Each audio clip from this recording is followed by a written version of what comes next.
How's your weekend, my man? It's a weekend. It was a weekend? It was a weekend. It was a weekend for you. I worked all weekend through Friday, Saturday, Sunday. We had Blazers Remix Blazers, so it was go all weekend. Shameless kind of promotion. League. Yeah, no, shame on. Go check out a Remix game. It's fantastic vibes. Fantastic vibes. Oh. Are you getting paid to say that? No. Oh, okay. Just entirely. Well, that's not shameless promotion then. That's just something that you noticed over the weekend. Just saying you had a good time. Honestly, just like that's not shameless promotion unless you're getting paid. If you got the kids, you can feel totally cool. If for whatever reason, like you get the early bedtime, but you want to do something fun, go for a half. Like you can get, I think tickets for kids like $5. The Bluebird special. Yeah, take them for the half, then bail at halftime. Game's over. See you later. I will say I saw the University of Portland's court. It's really cool. So there's St. John's Bridge on it. Yes, it's really cool. It's a hybrid use court. The Remix and the Pilots they came together to pay for it. I want to say it was like $100,000. It is a beautiful court. It's design. great. Looks great. They did like a dot inlay for the St. John's Bridge. I have no idea what that means. So it's actually the bridge itself is like it's not like a picture. It's like. Have you ever seen when they draw in like different colored dots to use? Like a mosaic type deal going on. Yes, that's what the bridge is. So if you're far away, you can't tell. When you get up close, that they're about 1-inch dots. Oh, really? Yeah, it's super cool. Well, that is neat. And then the text in the middle of the floor is the pilot script. Yeah. But if you're not, it just says Portland. It just says Portland. And then they did a medium colored wood for the court, but a dark colored key. And it looks so good. Okay. It looks so like, aesthetically. It looks really good. It's honestly good looking court. I really wish the Blazers would go to something like that. It looks beautiful. Talking that courts. Is neat. Talking courts right now. We're just talking courts. Just looking at wood. Look, man. That's nice. But I don't think that was clean. But in all seriousness, we'll have to check. Great vibes. Immaculate vibes. Just like if you want a nice little inexpensive thing to go check out. Sure. Run up to Childs, catch some G League Remix games. And then after the game, if you do stay, you can go shoot free throws and take pictures with the players. Like it's a full community thing. It's super cool. All right. Well, basketball. Yeah, there you go. But yeah, I basketballed super hard this weekend. Nice. Yeah. It was very fun. Good. Very, very exhausting, but the best part about remixing was that I didn't have to watch USC UCLA. I just sat there and watched the score go up and up and up and up and up and went, I made the right choice. Yeah, USC sucks. Oh, boy. At football. They're not great, Bob. No, they're not. Not great. They've quit. They're fundamentally broken on the inside right now. They gave their final last effort against the Ducks, and then they packed it up. Folded in. Yeah. And we'll have a lot on that game because look, there's some serious questions that Lincoln Riley needs to be answering now. Yep. And after being the darling of the transfer portal and really only to Colorado, USC is like second. No, I mean, only Colorado. Year one, they were number one, and then they did more this year. Yep. But Colorado, because of Dion, what was it, 41 transfers? Yeah, something like I may have been even more than that. That gets wild numbers. But they set the record. You no longer will do that when you start rolling in 7 and 5 seasons. No, you're not going to be going out there and getting the top transfers over and over and over again if you can't deliver. That is 7 and 9. 5. Bull. Because that's what it is. Yeah. So we got a lot of football that we need to get to today. I'm excited for it today. We're going to football so hard. And we're going to basketball less hard. Mildly. Yeah. Well, I mean, you already came out of the gate like talking basketball. Basketball courts even. I got in the nitty gritty. Yeah. I just said, hey, they got a cool court. And you're like, bah! Dots! Script! Keys! It's like, oh, okay. I wound up the basketball toy and he went off running. That's what happens. But we do have a lot of football that we need to get to. Jeff Rust is in the building. Hi, Jeff Rust. Holla at your boy. New favorite T-shirt in the Jeff Rust collection he is wearing right now. You told me a week ago you got new T-shirts. Yeah. And boy, these are awesome. You wore Baby Billy last week from Righteous Gemstones. Yeah. Today, if you're watching on youtube.com/1080am The Fan, you can see that he is wearing Jonathan Utah, Johnny Utah. Ohio State quarterback Johnny Utah. We'll talk about some Johnny Utah later today, too. Yeah, as he's wearing the Keanu Reeves T-shirt from Point Break. That is a fantastic T-shirt. Isn't it? That might be my new favorite Jeff Russ T-shirt in the Power Rankings. I saw this one on there. I was like, yeah, must cop. Yeah, Johnny Utah is. It is clean because, to be fair, the first thing that I said when I walked in was Johnny Utah, huh? Johnny Utah. Like, not what's up, Rust. So the T-shirt is having a pretty strong effect. Well, and then I got here this morning, and Dirt and Sprague had to go poop on my parade. They said, "Well, that's not really Ohio State colors. That's orange. It's not red." Which, I mean, they're not wrong. Come on. Those two, you know. What are they doing here? It looks red from here. I mean, it is orange. It's real. It's real to me. Damn it. Yeah, exactly. It's real to me. I mean, I can't see because you're in a dark room over there. Like you have a little dungeon you got going on. It looks far darker in there than it does in here. Plenty well lit in here. Yeah, tell that to your little dungeon you got. I don't know. What does it look like on? It's very bright on YouTube. Looks okay in there. Did we tint these windows? All right. Well, get some ground effects going too. Everybody have a good weekend. We're all good. Did Danny worked all weekend? I did. Yeah, I love it. Like you're like it's tiring. Like we're digging ditches or something. We're Well, not digging ditches. No, it's Going to basketball games. yeah, but I'm Yeah. also on one leg. All right, sorry, old red beard over there, old peg leg. We need to get you a wooden leg then. I mean, At this point, nothing's out. Like we're not bionic legs are No. not that far off, Yeah. Danny. No. I think we should really start seeing what the options are. Like I wouldn't say no. Like if they're like, hey, would you be open to it? I'd be like, let's talk about it. Okay. Because I'm gonna get knee Blade Runner. I'm getting knee replacements and hip replacements eventually. I'm getting both.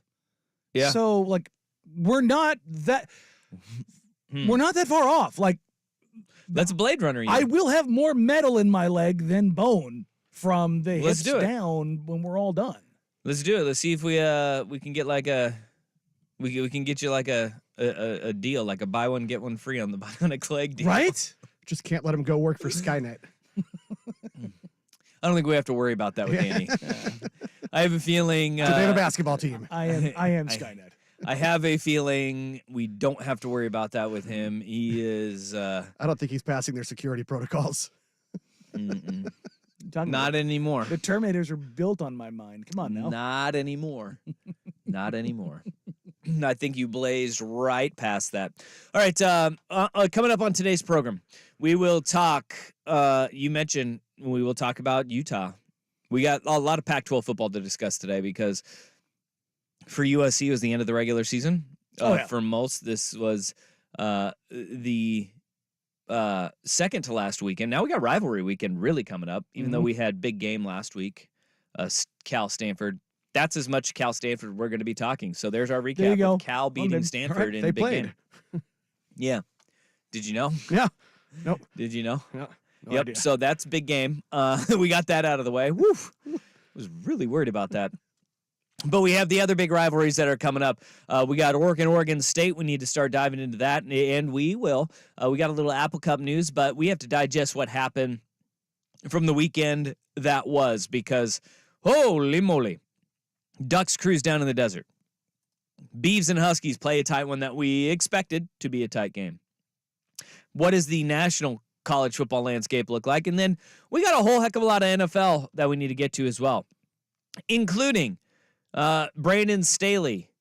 Sounds like a man who's about to lose his job. Yeah, I'm sorry, Chargers fans. That sounds like a man who is about to lose that job. And not sorry that he's about to lose his job. I'm sorry he hasn't lost it yet.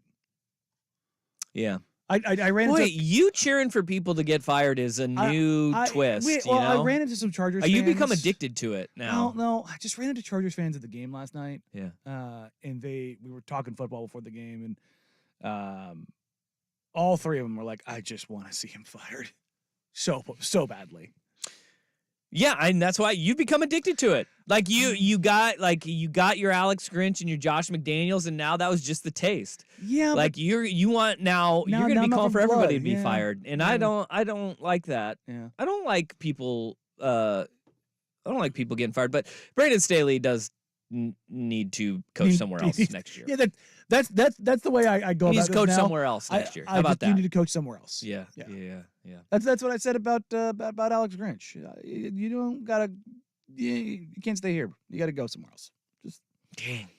Ain't got to go home, but you can't stay yeah. here. Thank you. That's what I was going for, and my brain just didn't work there for a second. You know what's going to be amazing is when these guys get paid millions of dollars To to go away? have new jobs. Yeah. You know? Mm. That they may not perform very well at either. I want to get me in on some of that. Turns out the big coaching professions are pretty incestuous. Who knew? Yeah.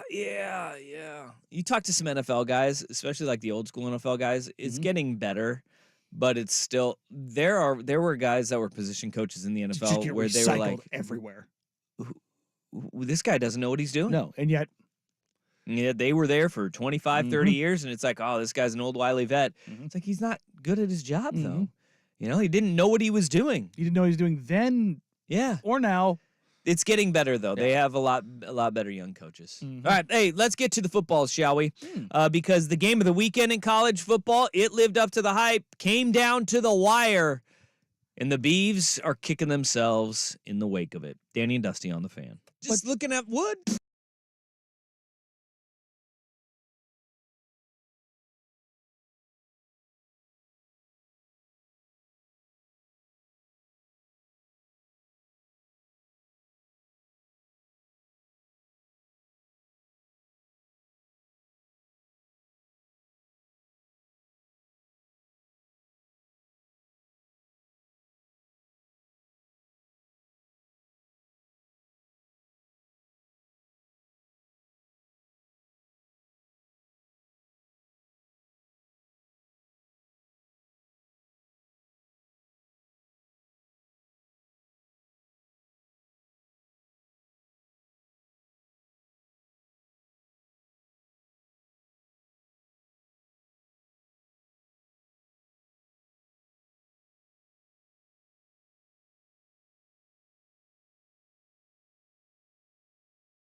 heading in that all eyes were going to be on Corvallis.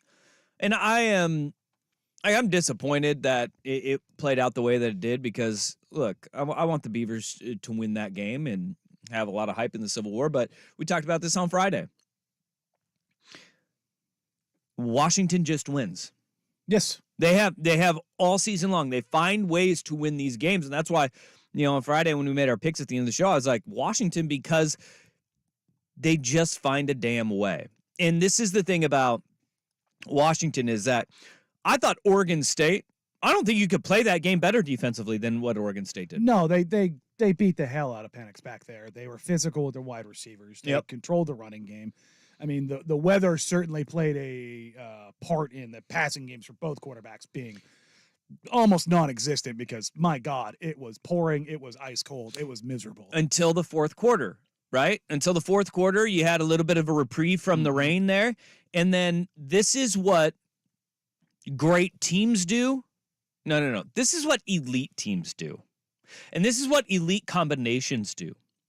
When Michael Penix and Rome Odunze and everybody in the stadium knows, and everybody watching at home knows, on third down, where he's going, where they are going to go to, because we've seen it, the Beavs have seen it, everybody that's watched Washington football knew that on third down, you are going to throw the ball to Rome Odunze. And they do that little back shoulder that they do to everybody. And when it matters the most, they find each other. Yep. They are an elite combination. They are an elite team. Washington is really damn good. And I don't care. Like, we get so caught up on style points, like, oh, it doesn't look as impressive. You know what's impressive is 11-0. Also, 11-0, defeating 4 top 25 teams, 3 of them on the road. Yeah. And when everyone knows something is coming and you can't stop it, that's when you're elite. It is. That's the definition of elite, and It is. That's the thing that I've said about Washington all years. Their defense is it's whatever, but their offense is so good. Yeah. And it's Rome Odunze is the second best wide receiver in the country. And Penix's ability to drive the deep ball, probably the best in the country. And you put those two together, this is what you get. They are really good. And that was a good football game, but when it comes down to it, and this is where Beavs are kicking themselves right now, is turnovers. Yeah. Right? And look, this is it's like same but different than the Oregon game, right? Oregon's was turnovers on downs. This was traditional turnovers, absolutely crippling the Oregon State Beavers. When your defense plays good enough to beat a team of the caliber of Washington, and you turn the ball over 3 times, and penalties become an issue for you, like that's the recipe for disaster, right? And 8 penalties for 65 yards. You didn't have as many as Washington did, but you know what? It's kind of like timing of those penalties too, and kind of uncharacteristic ones coming from a couple from your offensive line, which has been so dang good, and you've leaned on them, and you're looking at it and you're just going, golly, they did enough to win. But Velling got hit with one on the hold on the edge too, and what would have been a crucial I think what you push had down the field. Velling had one. You had Fuaga had a false start at home, which is it was just very uncharacteristic of him. And then you had Levengood also. He had a penalty. I think he had a hold, right? And we can all agree that the personal foul in Oregon State was an atrociously terrible call by the officials. Yeah, those happen though. That's inexcusable officiating. But I really thought that Trent Bray in that defense did an incredible job. Yes, blanking Washington in the second half is an incredible job. 162 yards and under 50% passing for Michael Penix. I mean, yes. And absolutely. Okay, if I told you. I think that's good. So. And you did it with 2 freshmen in the secondary? Against that wide receiver crew. with when Arnold went down, and that's going to, like, 2 big injuries for, actually 3 really big injuries for Oregon State. Yes.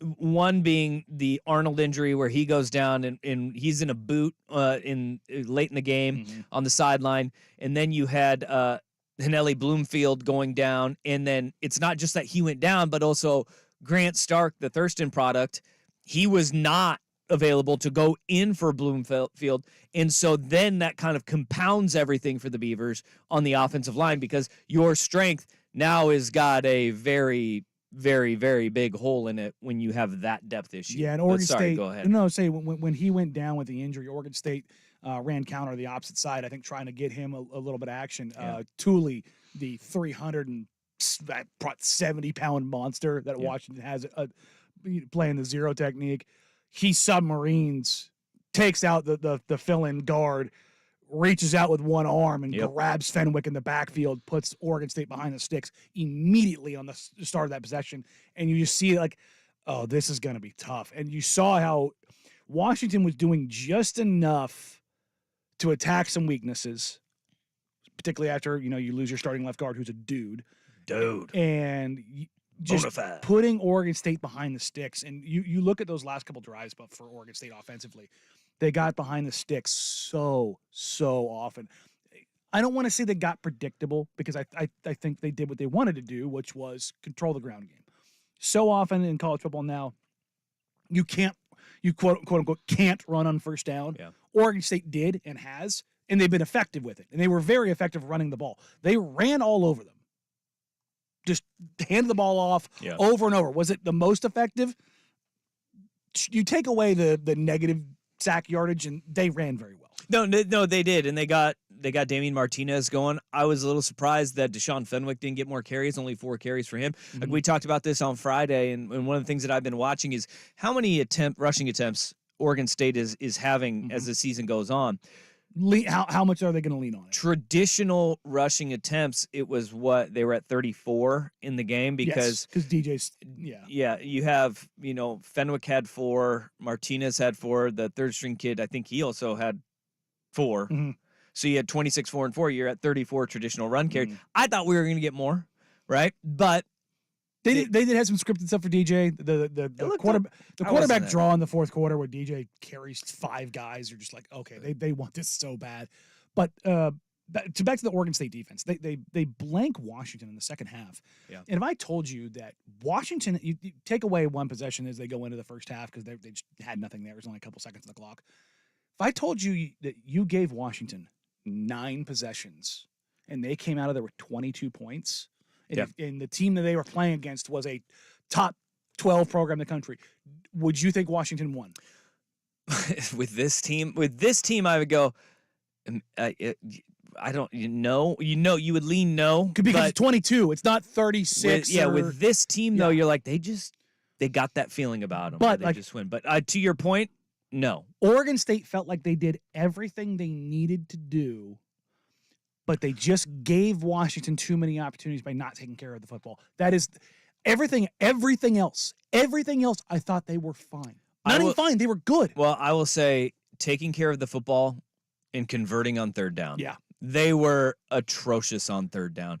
3 of 12 on third down. How many of those were third and manageable? I would say 5 of them. I would say because they were behind the sticks so much. They were 0 for 7 on third and longs. Yeah. Like, I mean, and that's where you can't be. Yeah. You cannot be behind the sticks. And that, look. Particularly in the second half. As much as and you know this, because this was going to be the thing with DJ, right? When you got him from Clemson he is really good. But sometimes he's inaccurate. There will be those games and those moments where you don't want to rely on him and you don't want to lean on him, right? Putting him at a disadvantage in being behind the sticks and having third and longs, that's not setting yourself up to succeed. So, like, I understand some of the criticisms of DJ, but at the same time, it's like, look, you can't ask him to be that Bo Nix, Michael Penix, Caleb Williams throwing guy. 45 times a game. Because he's a really damn good quarterback. And I saw that he was non-committal after the game on whether he'd return or not. And he said, I got the people that can handle that. Look, he's going to come back, and there's still room to grow if and when he does. But you sit there and you go, all right, UW needs a hell of a lot of credit for putting them in those situations too. Because it wasn't just like it was all Oregon State kind of dribbling it down their leg, or I should say dribbling it all over their concourse, because that dude whizzing on the concourse that's gone viral. We can all agree, like, I know Oregon State fans like, that's not one of us. He's doing nothing but Oregon State fans. Look, be fans. He's one of you. I think he's one of you. Look, it is what it is. That, Bummer. yeah, it's good old college football right there, huh? Wholesome college football for you. Look, we all have one. We all Yeah. every fan base has Every one. fan base has So them, just right? it is what it is. I mean, look, let's be honest. That dude came rolling in off the hill where he was hunting, and he just started drinking in the parking lot, and he found his way in there, and he had to take a leak. If we can identify that man, go ahead and text us, Vancouver Ford text line, Please, yeah. 503-864-6326. But yeah, that guy was definitely whizzing on the concourse there, and I believe he was a B fan based on the company he was. not only that, with. the hat he had on, look, it was like a black and white trucker cap. Yeah, It looked like it was a black and white yeah. trucker cap. And I mean, don't get me wrong, you can have the black and white trucker cap with the purple W on front, but typically, that's going to be your orange and black. But I think if you're Oregon State, you feel good about the way your team played against one of those teams that feels like it's a team of destiny type feel to it this year. I know moral victories aren't what you want to hear. I know that there's a lot of Beaver fans that are getting now anxious about, the close games and just go back to last year's Civil War where you rallied You were on back the other side of it. of a close game where the other team felt like they outplayed you for most of the game, but you came out with that win at the end. Like that is where these games go back and forth. And I thought Oregon State played a hell of a game, but anybody that criticizes Washington at this point for not having Do style so at your own points, peril. the most stylish thing you can be is 11-0 right now. Yeah. And they are. And this from the Vancouver Ford text line. Yeah. The Beavs have 3 losses with over a combined 8 points. That does make it hurt more. It does. Oh, whoa. Yeah, no, Washington Whoa. State 38-35, Yeah. 3-point game. Yeah. Arizona 27-24, Yeah. 3-point game. And then Washington 2. That's tough, man. That is tough. That's football. But That's football. them's the breaks. But Them's the also, breaks. you lost to a Washington State team that was ranked 21st in the country at the time. Arizona is what? They're like, what, 15 now? What, Beavs are? No, Arizona. Oh, Beavs dropped to 15. I don't know where it all depends on where the college football playoff wants you, right? But in the AP poll, Beavs are down to 15, Arizona 16. So you lost. So your losses are to then 21, Mm-hmm. a team that's now the 16th ranked team in the country, and what's probably going to be the number 4 team in the country come Tuesday. Those are your 3 losses by a combined 8 points. This seems okay. I know Bees fans don't want to hear that. I know you No, you wish don't. I know you wish you had at least 2 of those, and in reality, you probably should have had 2 of those. And you put yourself in that position where you were undefeated coming into this game, and you lose this game by 2. I mean, you put yourself in a real position to where come Pac-12 title game, you'd want something different to happen. 22-20 though. And look, you're not high on your own supply heading into the rivalry week, right? No, and you can still go in there and play spoiler. And that's the key right there is you got to play spoiler. We do have a little bit of news here. Ooh. Yeah. Our intrepid reporters on the Vancouver Ford text line 503-864-6326. We have an update to Wizgate. We'll get to that after Rust with SportsCenter. This is Rivalry Week with Danny and Dusty. Brought to you by PG Long. Now, from the Spirit Mountain Casino Sports Desk, a SportsCenter update on 1080 The Fan. This update brought to you by Stanford's. This classic American steakhouse has exactly what you've been craving. Visit them in Clackamas, Tanasbourne, or online at stanfords.com. First on The Fan, the Oregon Ducks remain at number 6 in the latest AP Top 25 poll. Oregon State falling 5 spots to number 15. The Ducks early 14-point favorites for Friday in what is the final scheduled game between the two schools. Oregon receiver Troy Franklin named one of the 10 semifinalists for the Biletnikoff Award given to the nation's most outstanding receiver. And offensive coordinator Will Stein, one of 15 finalists for the Broyles Award given to the nation's top assistant. A Super Bowl rematch finishes Week 11 in the NFL on Monday Night Football. Eagles at the Chiefs for a 5:15 kick on ABC and ESPN. Kansas City 2.5-point favorites. Seahawks head coach Pete Carroll says he thinks Geno Smith will be able to play Thursday night against the 49ers. Carroll says he was hit on the tendon on the bottom of his triceps, but there is no other damage. 49ers head coach Kyle Shanahan says safety Talanoa Hufanga done for the season after suffering a torn right ACL yesterday against the Buccaneers. Multiple reports say the Jets benching Zach Wilson, and they will start Tim Boyle at quarterback Friday against the Dolphins. On the hard court, Trailblazers on their way to Phoenix for their final group play game of the in-season tournament against the Suns tomorrow night. Today, the team assigned Moses Brown, Chris Murray, and Ryan Rupert to the Rip City remix. And some college hoops this evening on The Fan. The Oregon Ducks looking to stay undefeated, hosting Florida A&M. 5 o'clock tip. Coverage right here on The Fan starts at 4:30, immediately following primetime. More sports scores and stories in 30 minutes. I'm Jeff Rust at the Spirit Mountain Casino Sports Desk. Get in the game at Spirit Mountain Casino. Watch and wager on all the pro and college action. Learn more at spiritmountain.com. One number does it all for contests and texting your favorite fan shows. The Vancouver Ford text line is 503-864-6FAN.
line. And P1 Ryan, he is in. He says, that was my girlfriend at the table as the guy was whizzing on the concourse. He said, Usually going to pay extra for that. yeah, some would think, yeah. Mm. I mean, there's places they'll pay good money for that. Mhm. Said, we didn't even notice him at all. I didn't even see the guy. Someone said something like 10 minutes later. How did you guys not hear somebody yelling, what the F are you doing? And There's a guy peeing right there. somebody threw a Starbucks cup at him. Like under the stream. Yeah, which if you were sitting across from him, I think you can. I could see how you couldn't tell, right? If you're across the table, but anybody walking by, there was so much steam just like erupting from underneath that table. It was like I mean, there's no way you couldn't notice that. Well, and it took me a second to figure it out looking at this video because that looked like a super thick stream too. I mean, like, just looked like it was coming out of a garden hose.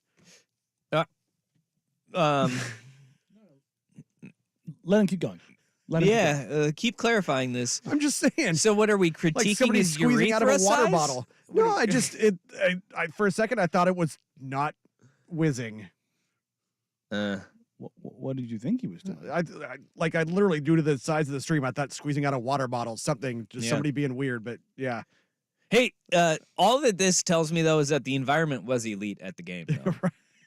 It sounded like it was awesome to see in person. Like, Look- sounded like Reeser was Yeah. rocking. Annie Peterson, who works for the AP, she Yeah. was at the game. I talked to her last night at the Blazers game. She goes, I don't know who would want to be there last night because the environment was awful as far as like the weather. She goes, it was miserable. And she goes, they were relentless. That's great. She goes, for as far as college football games go, like it was, she goes, it felt, Yeah. you could feel it out there. So look, it's a bummer that Reeser, doesn't get the big win there, but Yeah. they showed out. Yeah, Like, my neighbor, Boring Gary, he's a Husky. he went down. Well, yeah, he's even like I don't even want to call him a professor. He's like an instructor up there now. Oh, Boring Gary is. And he went to the game and he was like, I asked him, how loud was it? He goes, dude, it was really loud at times. Like it was really loud. It was a good environment. It looked like a fun environment to be in. But here's the question though. We have multiple texters saying that maybe this all goes back to Oregon State needs to bring the trough back in the men's room. football games should have troughs. Yeah. What do we like? Yeah. You have too many people. You can't do like Autzen. For the love of God, they have that. When you get to the top of the staircase when you're leaving, they have that like W-shaped bathroom where it's like a zigzag of toilets. It's like just put the trough in there, man. Yeah. It doesn't make any sense. See, and this is the big issue is that this was they do these stress tests when like you build a hotel or an apartment complex where you flush all the toilets at once. Like this was the stress test for Reeser Stadium and it failed passed. in the it failed in the That's what bathroom I'm saying. department. We Yes. didn't have enough bathrooms. Where the text line is saying that there's just not enough bathrooms. Like What do they say the capacity is now at New Research? Like 58,000? No, it's smaller. Is it? Yeah. But I think that we have the new stress test and it didn't go well. Other than that, I thought Reeser's environment rousing success. It looked really cool, like that ribbon board that they have going around that all these stadiums have now that make it so it like kind of looks like a hue of orange. I thought that was kind of cool. 36,000. So I'm way off. Yeah, Swanson, Samsonite. Yeah, Goodness. that was really cool though. That was really cool. I mean, watching the game, you could see it was pouring, and there was very few empty seats in the place. When the weather gets, what was it, 38 degrees? I think it was 38. One warm. And it pouring, and you're still at like 95% capacity. That was fun. That's pretty cool. Yeah. Especially in a game, it's like, number one, it's obviously high stakes, but let's not act like it's explosive football. It was ugly football in the best possible way. Yeah, you're But- rooting for your team though. but That's what they- makes college football but great. they stayed, man. They stayed all the way through. 2-point game. All right, let's move on. Let's get to the other games around the pack, including. Let's do it now then. All right, Let's do it now. We got the audio all queued up. We'll come to this next. USC loses in humiliating fashion. Oh, God, it was horrid. Now, one prominent voice of college football is saying Lincoln Riley needs to quit. Paul. Next on The Fan.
is it was quite the butt kicking there. Oh, yeah. Because they jumped on him early. Yes. The offense at USC is sputtering. It looks like a team that They checked out. they have all You quit. didn't even have to say it looks like. They've quit. Yeah. And that, to me, if you have a team that has quit, that is on your coach. That is on your head coach. Oh, that, to me, okay, there's a difference between football coaches and basketball coaches. Very, very, very much so. Football coaches, you have much more direct control, calling plays, whether it's offense, defense, all those kind of things. Mm-hmm. But part of the management of both basketball, football, baseball, or I should say both, the big three, is the managing the give a bleep factor. Yup. And that falls on the head coach. Absolutely. Unequivocally, hands down, that if you want to look at the basketball side of things, with the exception of last night, the Blazers against the Thunder, they've come out and they've competed. Mm-hmm. They've gotten the crap kicked out of them, but they've gone out there, even though they're an inferior team. Yeah. USC is not an inferior team, talent-wise. No. So to show up the way that they did is entirely and totally inexcusable, and USC has to do some major soul-searching. And their regular season is over. It's the first time Lincoln Riley has lost 3 games in a row in his career. It is the fewest amount of wins that he has had in the regular season in his career, albeit a short career. And he brought in all this talent from the transfer portal. He overhauled all of the ills that Clay Helton's staff had done to the USC program. And they're worse. Record-wise, they are worse. Yes. And the recruiting, they're not better. They aren't, because Clay Helton had one bad year recruiting. Other than that, it was a top 10 recruiter still. And you're not filling the spots that are of the utmost need, which is up front. On the fronts. On both sides of the ball. And like the criticisms are open for Lincoln Riley, and it's all fair right now. Yes. Because they are not performing. And, I said when he fired Alex Grinch, I'm like, that ain't the biggest problem that they got right now. No, but it was one they needed to address. But Paul Feinbaum, who has always been pro Lincoln Riley and pro all things USC with under Lincoln Riley, he's even turning on him. And I don't know, Rust, I'm trying to find that audio. Do we have that on the page there? I don't see it on there. The Paul Feinbaum audio. Give me 1 sec. Nope. We're going for it. I knew he had it. Efforting. I knew he had it. Efforting. I was trying to push the button, but we didn't have the button. So now we're just killing some time. No way. You couldn't find the button? No. It's look, we have that conversation a lot. It happens. There we go. Sorry about that. Top right. Nope, you're good. Paul Feinbaum went on the Matt Berry podcast, ESPN Sports Center anchor. Matt Berry, ASU alum. Is he an ASU guy? Yeah, he is. He's an okay. ASU guy. Yeah. Here's what Feinbaum had to say. I don't know when I've seen a worse coaching job by anyone than Lincoln Riley this year. It's a complete disaster, and quite frankly, he ought to pack up. I don't know. I don't really see what his path is moving forward. He blamed everything on Alex Grinch. They haven't been any better. They've been worse. I mean, maybe Lincoln, you ought to look in the mirror. Maybe you're just a total fraud as a coach. Maybe you just lived off of a couple of Heisman candidate or Heisman winners. And what Oklahoma did for you, and all the people in Oklahoma who were heartbroken 2 years ago and who never thought they'd get over that blow off, they're over it now, because Lincoln Riley is nowhere near the coach that we all collectively tried to make him out to be. And have you ever seen a college season ruin more than what Lincoln Riley did for Caleb Williams? Damn. I really wish he'd say what he really thinks. Because quit holding back. I mean, there's not a whole lot wrong there. He's jumping to a big conclusions like Lincoln Riley ought to pack up and go. Lincoln Riley shouldn't quit. But at the same time, all right, do we need to start reevaluating a lot of these views of Lincoln Riley? Because he did take over a Ferrari of a program at Oklahoma, right? He had one of the best offensive line coaches and one of the best offensive line recruiters in the country who did not come with him out to USC. And he had a very stocked cabinet of quarterbacks. And he did, look, you can't ignore what he was able to do with guys like Kyler Murray and Jalen Hurts, and he was a coordinator for Baker Mayfield. He's the best quarterback developer, play caller in the country. I don't think that's changed. But I think one thing that has is as he's gone out to USC, Mhm. he's still recruiting skill players at an incredible level. Yes. But that's not what wins. I'm wondering if he's one of those guys. I don't know if it's, and this is probably a huge indictment, in the same way that McDaniels Josh McDaniels is not a head coach. Is Lincoln Riley not a head coach? Is he just Huh. a god tier offensive coordinator? I mean, he's really, but at the same time, he's gotten his teams to the cusp. Yes. But getting over the hump, they have not been able to. And it's not just that, it's the stuff that I've heard out of SC all season, and since not even just this season, last year as well. But it was quieter because they were winning. Was he doesn't do the extra stuff. Yeah. He doesn't show up for boosters. He doesn't show up for the glad handing. No. He doesn't show up. The stuff that you need to do to be a coach at those universities, Yeah. at SC, at Texas, at Michigan, at Alabama, programs that have been around for 80 years that have the bluest of blue bloods. You don't get to pick and choose what you do. No, you are more of a CEO Yes. than you are A coach. a X's and O's guy. Yes. And like Pete Carroll, he was phenomenal at Yes. that. He was phenomenal at letting his very bright coaches do their thing. But he was a CEO that could dip in on and give his input at any given time. That's what Mac Brown is brilliant at. Yes. He truly is. He's Yes. brilliant. That's why he's been so successful at multiple programs. And believe it or not, it is what Nick Saban does. Yes. I mean, Nick Saban. Look at his assistants. My God. And we sit there and we go, like, we see Nick Saban everywhere. Yes. All All the the radio profile shows and is podcasts very and commercials and like it's everything. It's 24. If there's a guy in college football at the coaching rank who earns their check, it is that man. Yeah.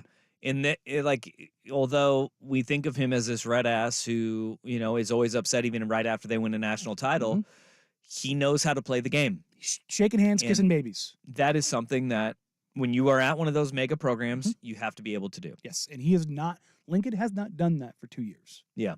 Now, I think this is why the media is quick to turn on you when you have a year like this. And this is the other thing, too, is that, like, coaches should be afforded to have a down year or two. It's okay. This shouldn't be the sweeping judgment of Lincoln Riley in I'm not 1 trying year to pack him up and get him out of here. or over his body of work. And yeah, I know you're not trying to, but I feel like what Lincoln Riley has done has been really good, but he needs to adapt and he needs to evolve, because if he stays the way he is, which is, trying to get a reporter pulled from the beat and rip his credentials because he talked to a player next to the podium and not when he was on the podium, well, that's egregious.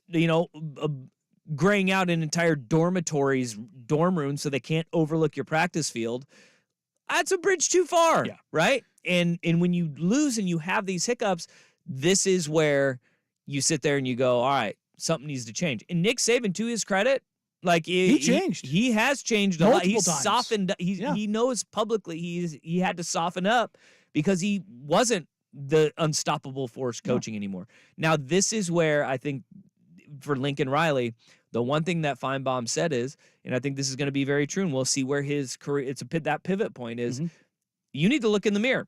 Can he have his Lane Kiffin moment and understand, like, I don't actually know it all. I need to make that adjustment. No, he has to change. Yes. He has to soften up, and he has to, and you don't have to, like, let the media in on everything.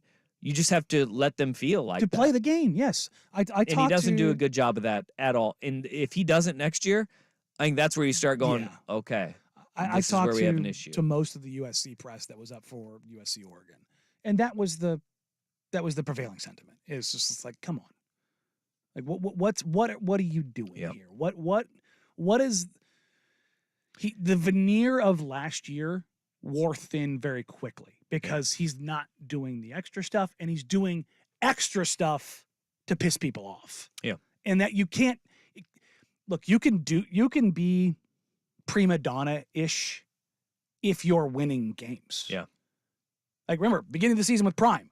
You can talk all that soon, but as soon as you start losing, you don't get to act a fool anymore. And that's not unique to Lincoln or Dion. That's how the game works. They had some comments out of their loss on Friday night too. Washington State introduced them to the woodshed. Yes. Mm-hmm. The Cougs. Mm-hmm. Cam Ward, look back. All right, we'll get to that game eventually.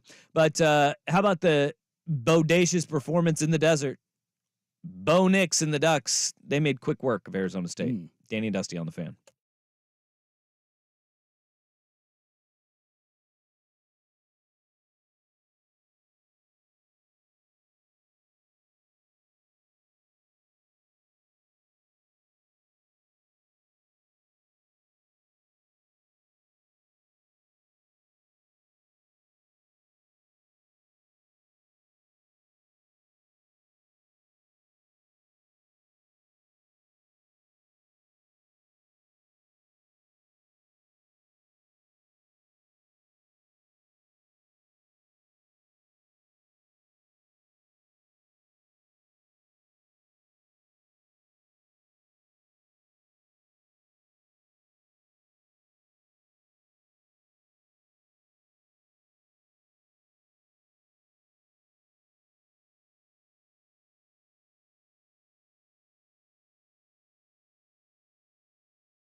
Business was handled. Business was handled 42-0 at halftime. Look at you. You watch enough Wrexham, you're getting some nil in there. I like it. 42-0. It's good for you. It was a beatdown of galactic proportions. Bo Nix going for 6 touchdowns in that first half. You were right on the more passing yards versus rushing yards by just a smidgen. Yeah, I would say so. Just a smidgen. Yeah, it was. He threw for 4 hundo and 6 tutties. And he became the crazy thing is he became the first Oregon quarterback to throw over 400 yards in back-to-back games since Akili Smith. That was a long time ago. Wow. And it's 1998 was the last time an Oregon quarterback went for over 4 hundo in back-to-back games. And it's not like they've been short on quarterback. I mean, no, it's not the quarterbacks, but they Joey Harrington, Kellen Clemens, Yeah. Marcus Mariota, Justin Herbert. Like they have had a lot of really good quarterback play. How many of them were throwing the ball this much with this much yak?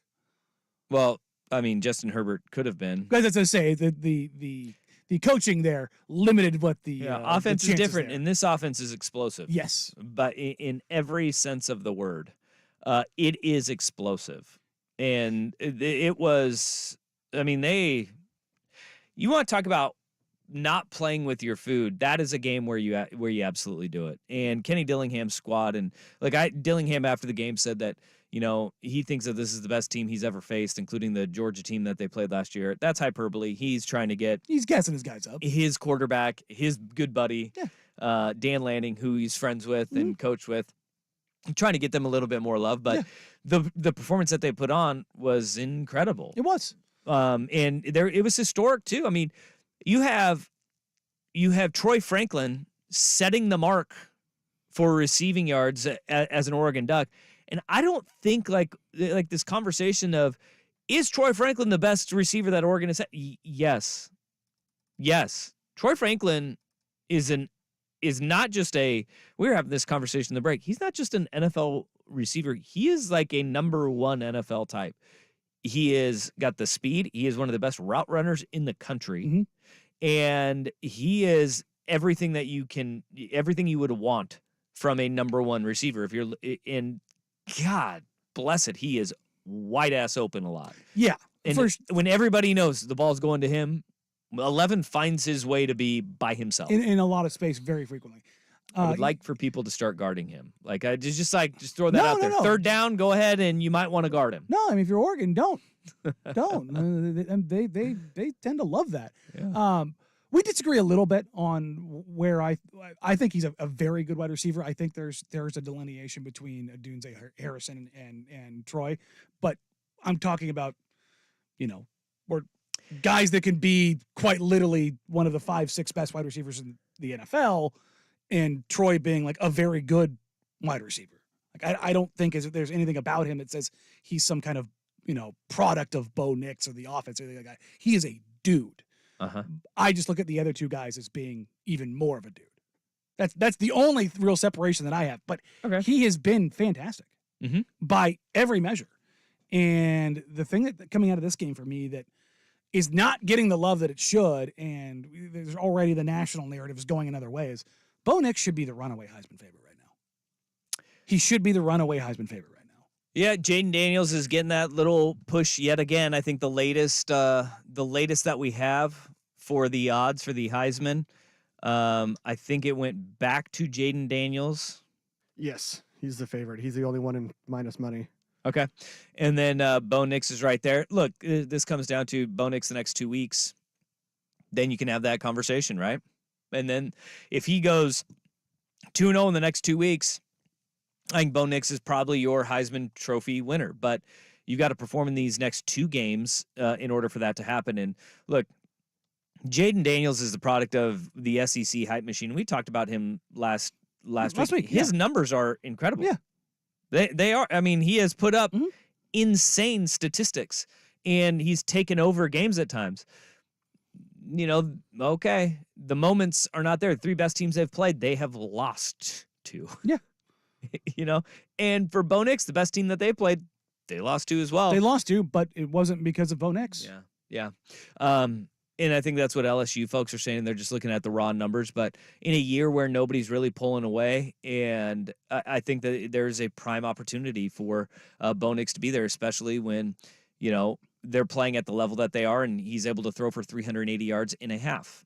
But the guys around him are incredible.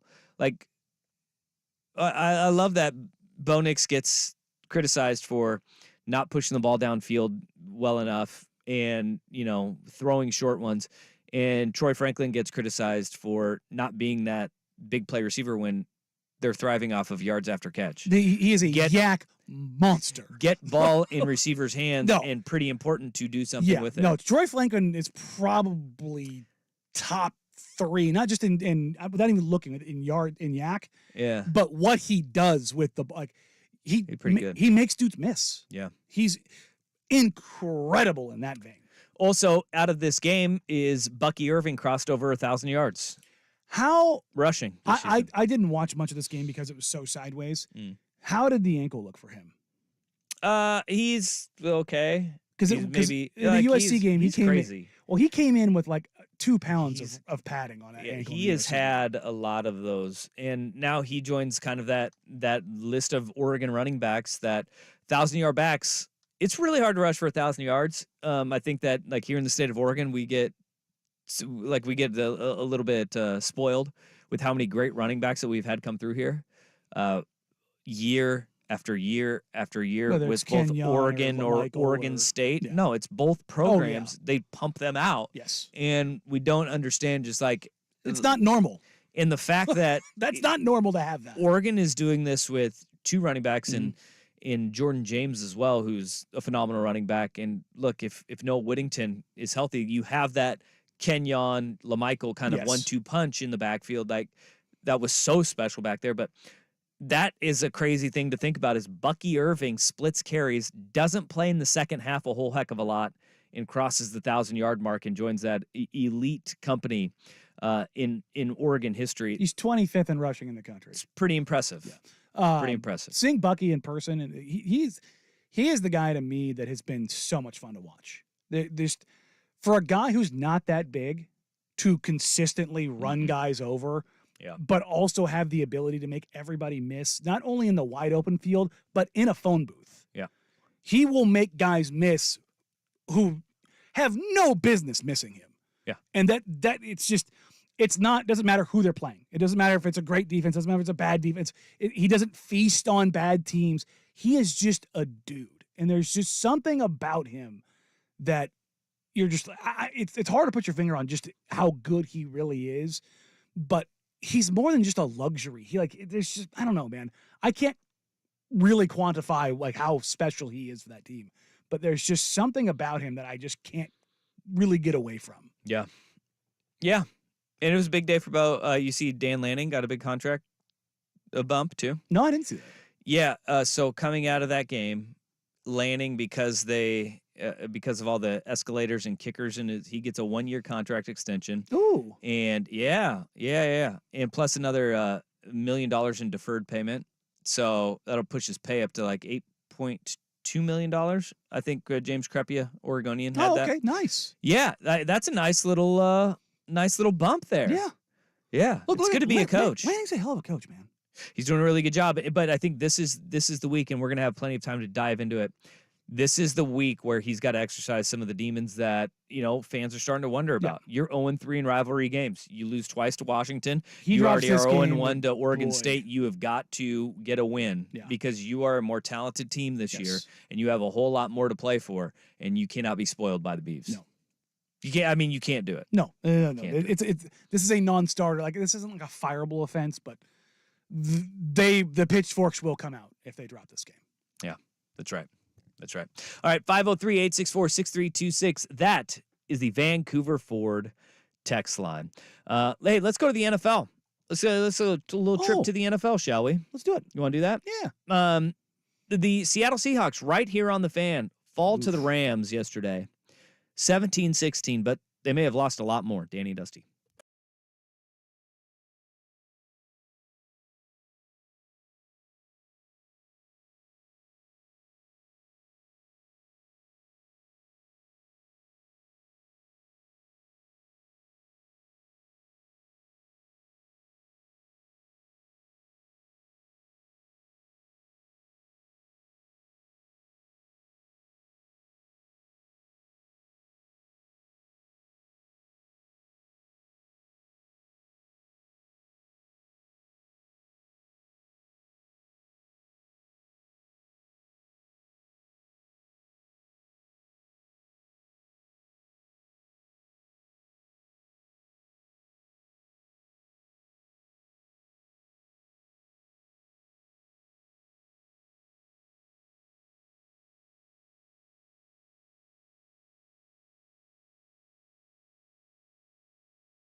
important for a quarterback to have a tricep too.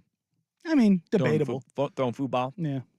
Russell Wilson plays football without a brain, so. Wow, where's that cheap shot for? Oh. Russ has been playing really well, and you're gonna just poop on him? Has he been playing really well? Yes, he has. He was awesome last night. I don't know. What planet are you on? Did you watch that game? The one where he throws for 193, 114, Who cares? No. 194, Wrong. 95. Wrong. Throwing for 200 yards in a game is just inexcusable. It does. No. It is. He is actually playing within himself. What are their records in those games? 4-1. 4-1. Again, You play to win the game. Sure. And last night he won the damn game for him because when they needed him the most, he was money. Josh He Dobbs looked led like Vikings. he looked like old Russ. Not Josh Dobbs led defense though, because Leslie or what's his name? I always say Leslie Frazier because he used to be the defensive coordinator for the Vikings. Our guy Brian Flores, defensive coordinator for the Vikings. They're actually playing really good on defense, and they found a way to win. No. Everything is saying your eyes will tell you. Statistically, they will tell you the Vikings are good defensively, and Russell Wilson beat them at the end of that game. Like that was.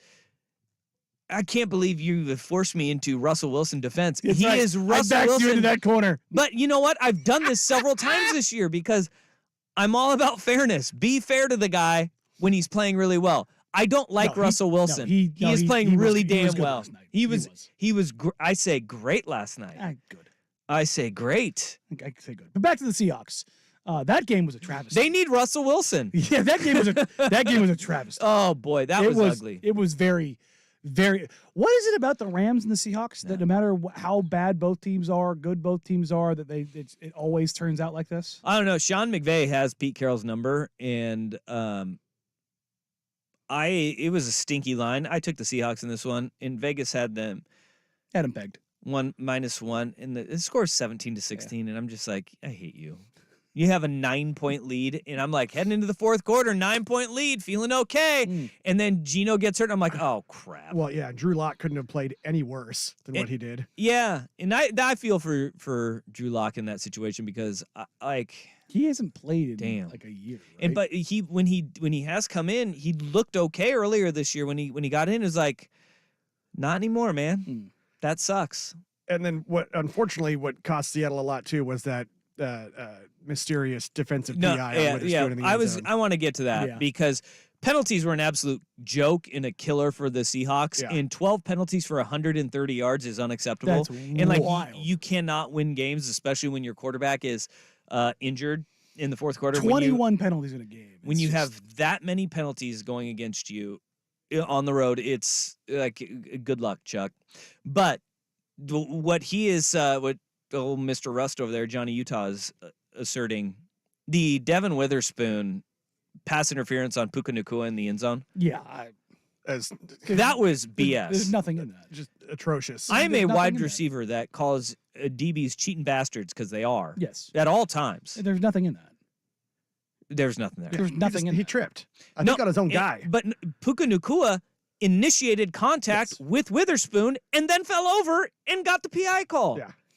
Like, what are you supposed to do? Which then, of course, ball on the 1 yard line, and guess what happens? You get a first down from the one. Yeah. And The then that was NFL the goal. was- That was the touchdown that kind of sealed the Seahawks' fate too. They were Pac-12 in it pretty hard, but it's just the one thing that I came away from this game thinking is the NFC sucks. Oh yeah, it's bad. It's not great, Bob. Bad. Like it's the Eagles and the Niners and everyone else. Yeah. It's bad. Yeah. Because I'm not even sure we can really trust Detroit up there at this point. Yeah, I can. I still Not their trust defense them right now. But the Eagles and the Niners have they've earned that respect over years. The Lions, their first year back, I really like them, even though they didn't cover last night or yesterday afternoon. Monsters. Well, because they're playing the Bears. So there Really are tough team. seven playoff teams for each conference. Do you know how many teams in the NFC are above 500? Ooh. 4. 7. Oh, hey, good. But the number 8 team is the Packers at 4-6. Good Rams God. at 4-6. Falcons at 4-6. Buccaneers at 4-6. Well, I mean, the AFC only has 8 teams over 500. But I think the point is you go from good to bad really quick in the NFC. Because is anybody trusting the Saints? No. right? I mean, the sixth best team in the NFC right now is the Seahawks. And I would agree with that. Actually, I probably would put them above the Saints even, right? Yeah, I mean, I would Saints trust, are 5-5. Yeah, but they're division leaders, so they're Yeah, so they're they in got that 4. Yeah, I'd put the Seahawks right in that mix right there, because like the Vikings' long-term viability, I don't know what Josh Dobbs will be in Kevin O'Connell's system, because look, so much of the NFL is building a book, right? You get a book on a guy in a system and how the coordinator and the quarterback play off of each other. And it's a really tough gauge right now. Like, the amazing thing is that Josh Dobbs just came in and won a couple games, and you're like, what the hell is going on here? Dang near pulled it off again yesterday. But as a team starts growing a book on, all right, they're playing to his strengths right now. How can we take those away? And what is going to be the pivot that Kevin O'Connell, who we already have a book on this coordinator and how he likes to call plays, how he will tailor his offense to Josh Dobbs. And I am fascinated to see that, because I've long said this about Kirk Cousins. Kirk Cousins is a good quarterback that has had the best weapons. Now it's like the second best weapons, only to Brock Purdy. And the 49ers look back. I can't wait for Thanksgiving. I wish that Geno Smith was healthy, but I want to see that game between the Seahawks and the Niners now a little bit more than ever on Thanksgiving night. That's going to be a fun one.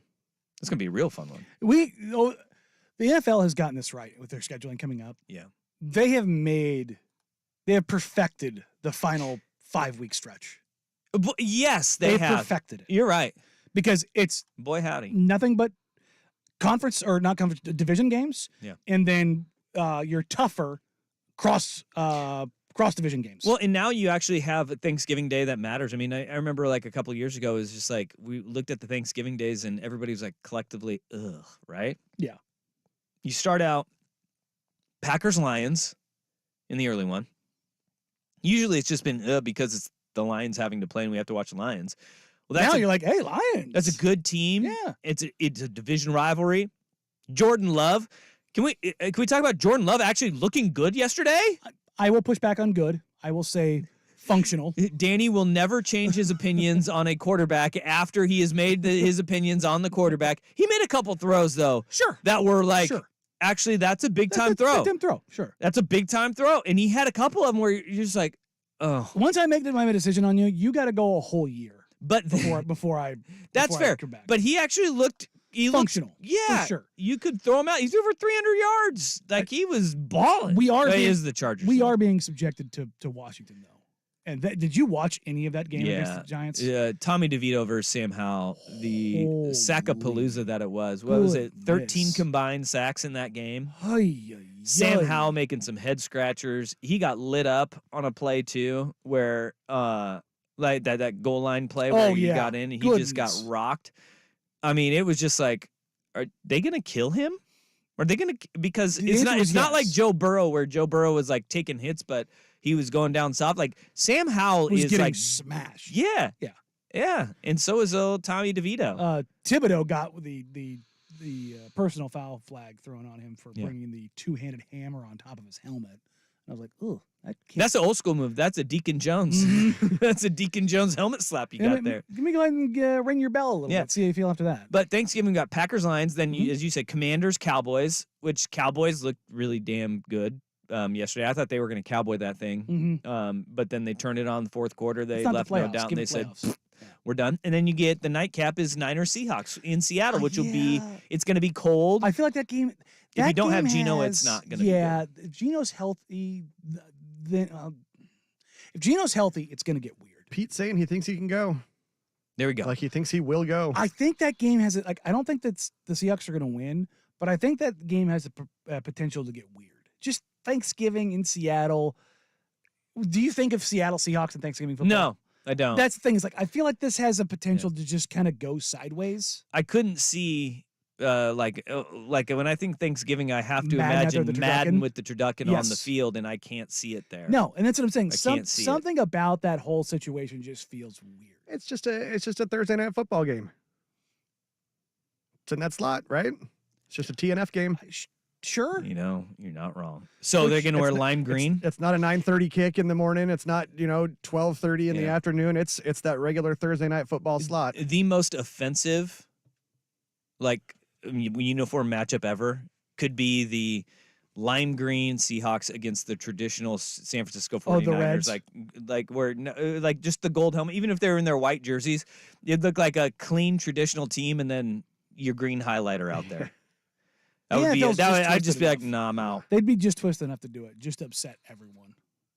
Yeah, I like it. I like where their head's at. Speaking of liking where their head's at, if you're a Chargers fan, you've really got to like where Brandon Staley's head at. We're going to get to that and more. But first, here's the Big Kahuna with the Sports Center update. I hear they got some tasty burgers. This is Rivalry Week with Danny and Dusty. Brought to you by PG Long. Now, from the Spirit Mountain Casino Sports Desk, a Sports Center update on 1080 The Fan. This update brought to you by A&E Plumbing, Heating, and Air, serving Portland, Southwest Washington, and the Gorge. Online at aneheatingandcooling.com. It's hard to stop a train. First on The Fan, the Oregon Ducks remain at number 6 in the latest AP Top 25 poll. Oregon State falling 5 spots to number 15. The Ducks early now 13.5-point favorites for Friday in what is currently the last scheduled game between the two schools. Bo Nix has been named Pac-12 Offensive Player of the Week for the second week in a row, the 4th time this season, and now a conference record 7th time in his career. Oregon receiver Troy Franklin named one of 10 semifinalists for the Biletnikoff Award, given to the nation's most outstanding receiver, and offensive coordinator Will Stein, one of 15 finalists for the Broyles Award, given to the nation's top assistant. A Super Bowl rematch finishes Week 11 in the NFL on Monday Night Football. Eagles at the Chiefs for a 5:15 kick on ABC, and ESPN Kansas City are 2.5-point favorites. Seahawks head coach Pete Carroll says he thinks Geno Smith will be able to play Thursday night against the 49ers. Carroll says he was hit on the tendon on the bottom of his triceps, but there is no other damage. 49ers head coach Kyle Shanahan says safety Talanoa Hufanga is done for the season after suffering a torn right ACL yesterday against the Buccaneers. And multiple reports say the Jets benching Zach Wilson in favor of Tim Boyle at quarterback Friday against the Dolphins. Trevor Siemian will serve as the backup with Wilson as the number 3. All of them will be active. And some college hoops this evening on The Fan. The Oregon Ducks looking to stay undefeated, hosting Florida A&M. 5 o'clock tip. Coverage right here starts at 4:30 immediately following primetime. More sports scores and stories in 30 minutes. I'm Jeff Rust, Spirit Mountain Casino Sports Desk. Get in the game at Spirit Mountain Casino. Watch and wager on all the pro and college action. Learn more at spiritmountain.com. Your favorite fan shows are on YouTube. Mash the subscribe button and like us for live streaming video and 1080 The Fan on demand.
It's time for today's worst day on the web.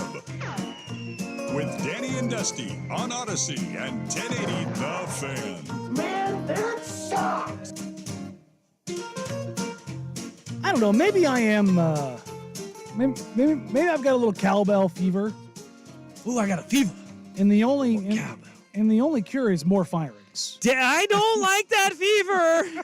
You need some penicillin, my man. You need to get that fixed. It's I don't know, man. It's just like I said, I was talking to some Chargers fans last night that were distraught, and they want Brandon Staley gone, and I'm almost certain because they were working or they were at the game and didn't catch the post game comments from Brandon Staley, because had they heard these comments from Brandon Staley, they would not have been like, I think he needs to go.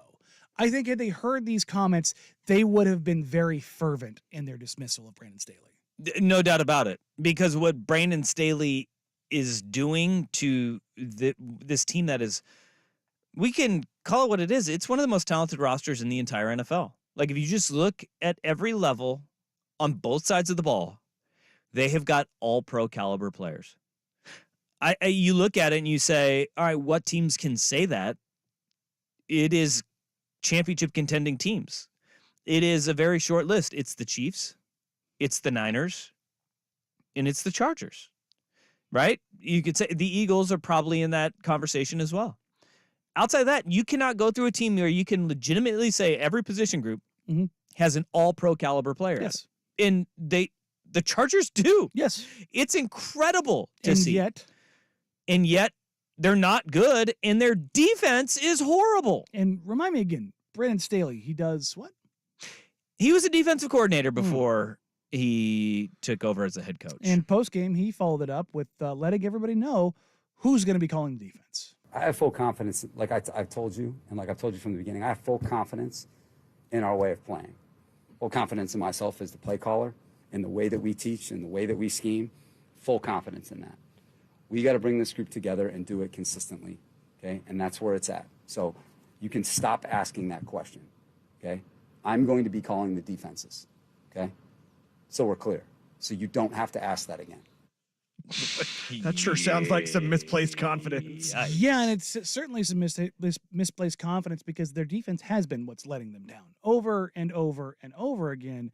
And yet he wants you to know that it is, in fact, the defense that's not going to be to blame. I'm not here to talk to the fan base. I'm here to talk to my players, the locker room. I know that we give ourselves a chance to win every single week with the game plans that we have, okay? And we have done it here. You guys act like we've never played good defense. That's not the truth. That's not the truth. You act like we haven't made any improvements. Today, in the run game, we played outstanding. We're rushing the quarterback well. What we got to do a better job of is in the passing game. And that's where our full attention is, and it's where it will continue to be. There were a lot of other things that caused us to lose today. It certainly wasn't our defense. It was the way we played as a team. We didn't play well enough on the red zone on offense. We dropped too many passes. Okay, we gave up a few killer sacks. Okay, we did this as a team. Stop making it about one unit, because that's not what happened out there today. Our team lost, and I am fully responsible for it, and I take full responsibility. But we lost as a team today, and that's the storyline. Boy, doesn't that sound like a coach who Should have been fired weeks ago. knows what his future holds? Yeah. And it is the unemployment line. And look, Brandon Staley is a very nice guy. And he is a really good defensive coach, but there is a disconnect there with this team. And you look at it and you say, all right, let's break it down then. You know, is the defense woefully bad? No, but when they need them to get a stop, they cannot do it, right? Like yesterday was a 23-20 game. He said we were great against the run. They rushed for 102 yards against them. The Packers did. Okay. Justin Herbert continues to put the team on his back and put his team in a position to win football games week in and week out. And yesterday, it was no different. Has Justin Herbert have had his games where he is to blame? 100%. No doubt about it. Not yesterday. Not yesterday. Yesterday, he was PFF's highest graded passer of the week. He wasn't the week before when they put up 38 points against the Lions and lose 41-38, right? Like what Staley is saying is like there are truths in it. right? It's the half, defense, it's half truths. but the defense isn't to blame because, like, if you look at from a point standpoint, like they're losing games like 20-17. You're not giving up a whole lot of points. You're winning games 24-17, 28-24. Like you're doing enough, right? But this is the NFL where close games matter. And we were talking about this with Lincoln Riley in that it then is your leadership and is that guy getting everybody to pull in the same direction, and are you maximizing the talent that you have? Because just like USC, the Chargers have got a ton of talent and they are losing games that they have no business losing. Yesterday was one of them in Green Bay. The week before against the Lions was one of those games. You look at the Cowboys game. That was one of those games as well. They lost to the Titans. The Titans are a mess right now. The Titans are an absolute mess. They are far more talented than the Tennessee Titans are. Yep, they lost that game as well. The Chargers' wins are against the Vikings by 4, the Raiders by a touchdown, the Bears, and the Jets. Those are their wins. In a league where most games are decided by a score, they find a way to fail at an incredible clip. Over and over again. And I know that ownership and leadership at the top, that they do play a massive role in kind of that trickle down of the organization. But at the same time, you have to have a head coach who can, despite ownership, see Dan Campbell, can get everybody pulling in the same direction. And there's also an element here of you're going to have some regression to the mean in one-score games. We're seeing it this year with the Vikings. Actually over 3 years, they were bad, then they were great, then they were bad. The Chargers have never had the good. Yeah. Under Staley, they never had the good in the one-score games. They haven't found themselves on the winning side of that. That becomes less a regression to the mean and more of a indicator of who they are as a staff. And that's where the defense comes into this, because how many times have we had the offense go down, score, only for that to just absolutely have a defensive meltdown in the final minute of a game? Herbert he leads the NFL in their first 4 years in total yards, total touchdowns, total production, I believe.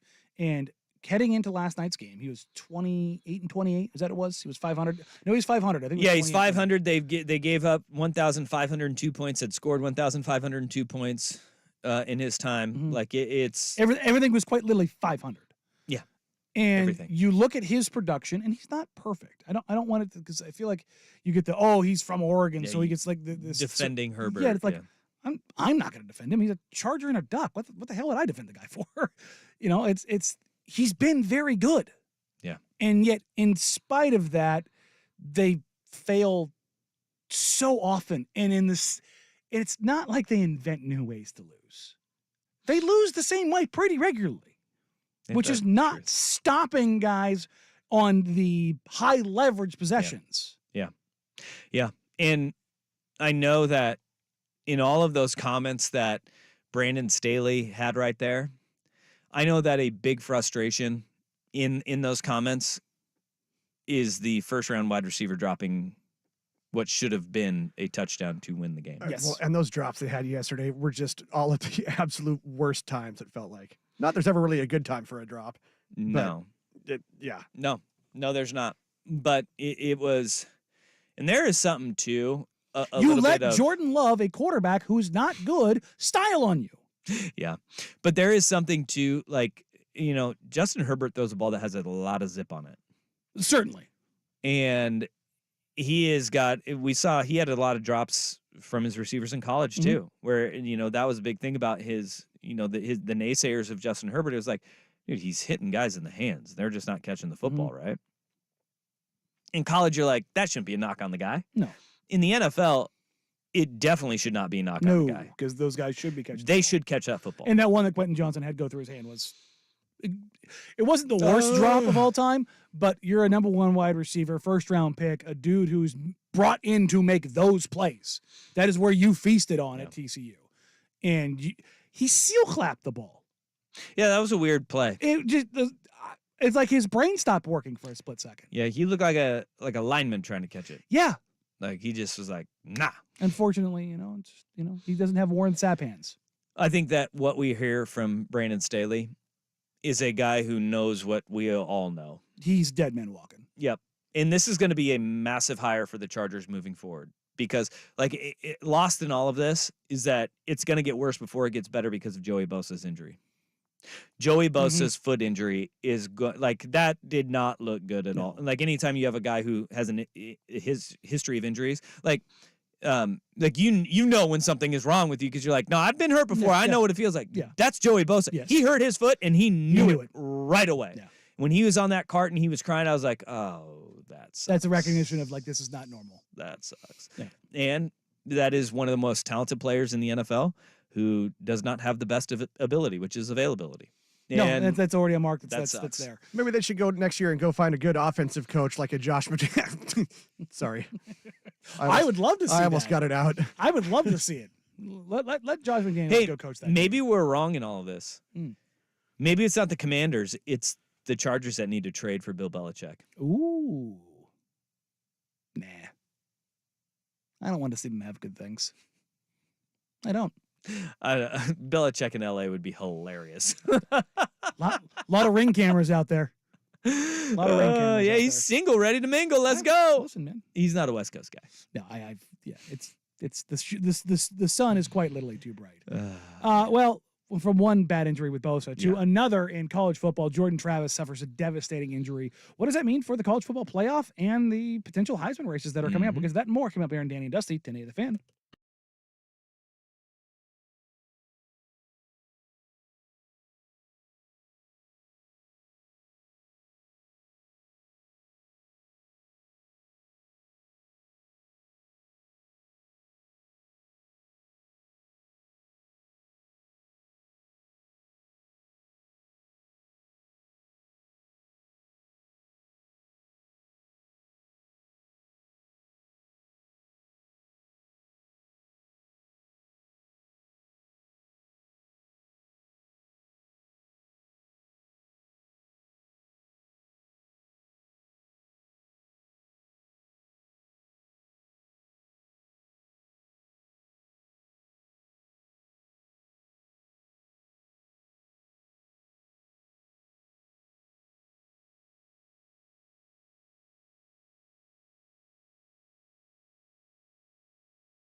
both teams have come to an agreement to keep things going. That is awesome.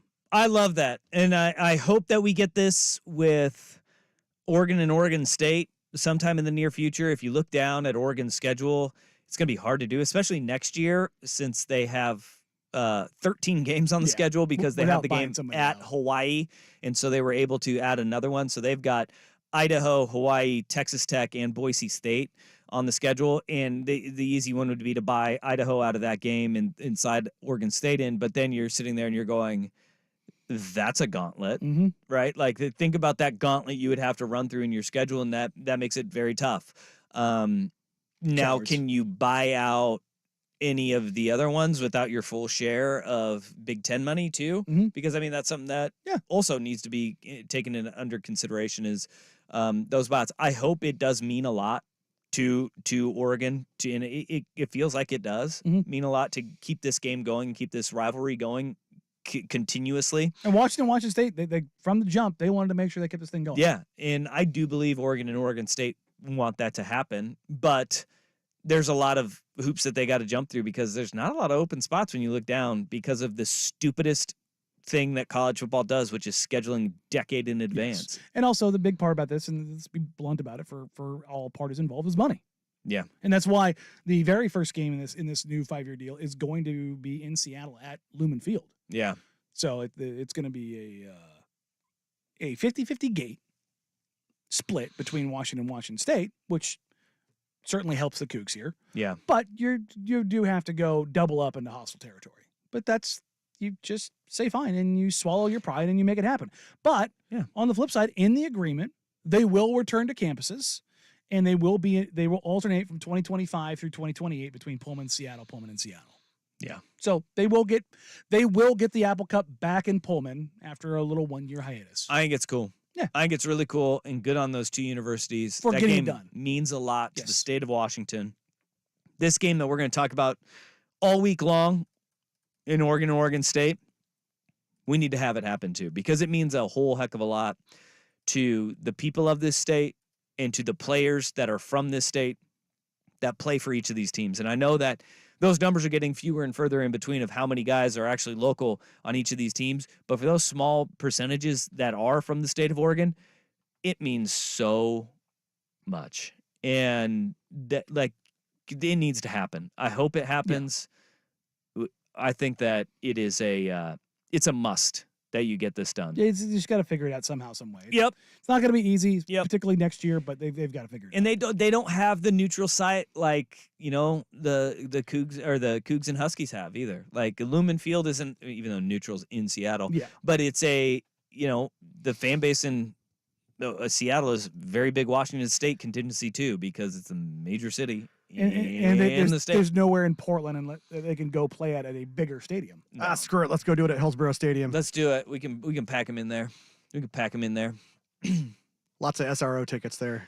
Yeah, put in some temporary bleachers behind the north scoreboard at whatever Providence Park. There you go. Pack them in there at the Mac Club. Stuff it in there. Yeah. Block out the Mac Club viewing. Yeah, Mac Club can still have their little skybox at the top. There you go. Just bring in some of those temporary seats. That'll be enough. Yeah, bring in 50,000 to Providence Park. 50,000 temporary seats. Let's make it work. All right, we're gonna. They'd only need 30,000. Yeah, well. All right, we're gonna reset hour number 3 with some unfortunate news out of Florida State with Jordan Travis.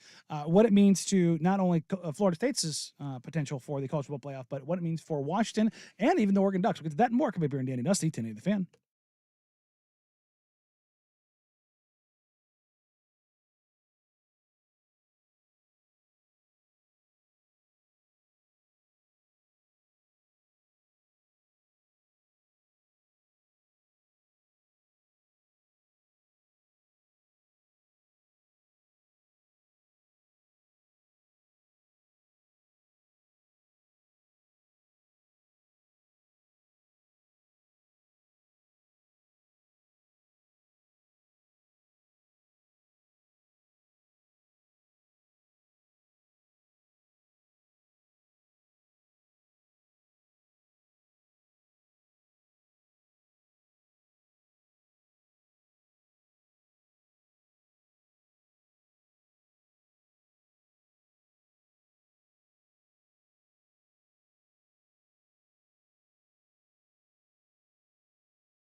leg injury in the first quarter against North Alabama. Can we have the circle of trust here? Yeah, Can we go circle of trust? Go.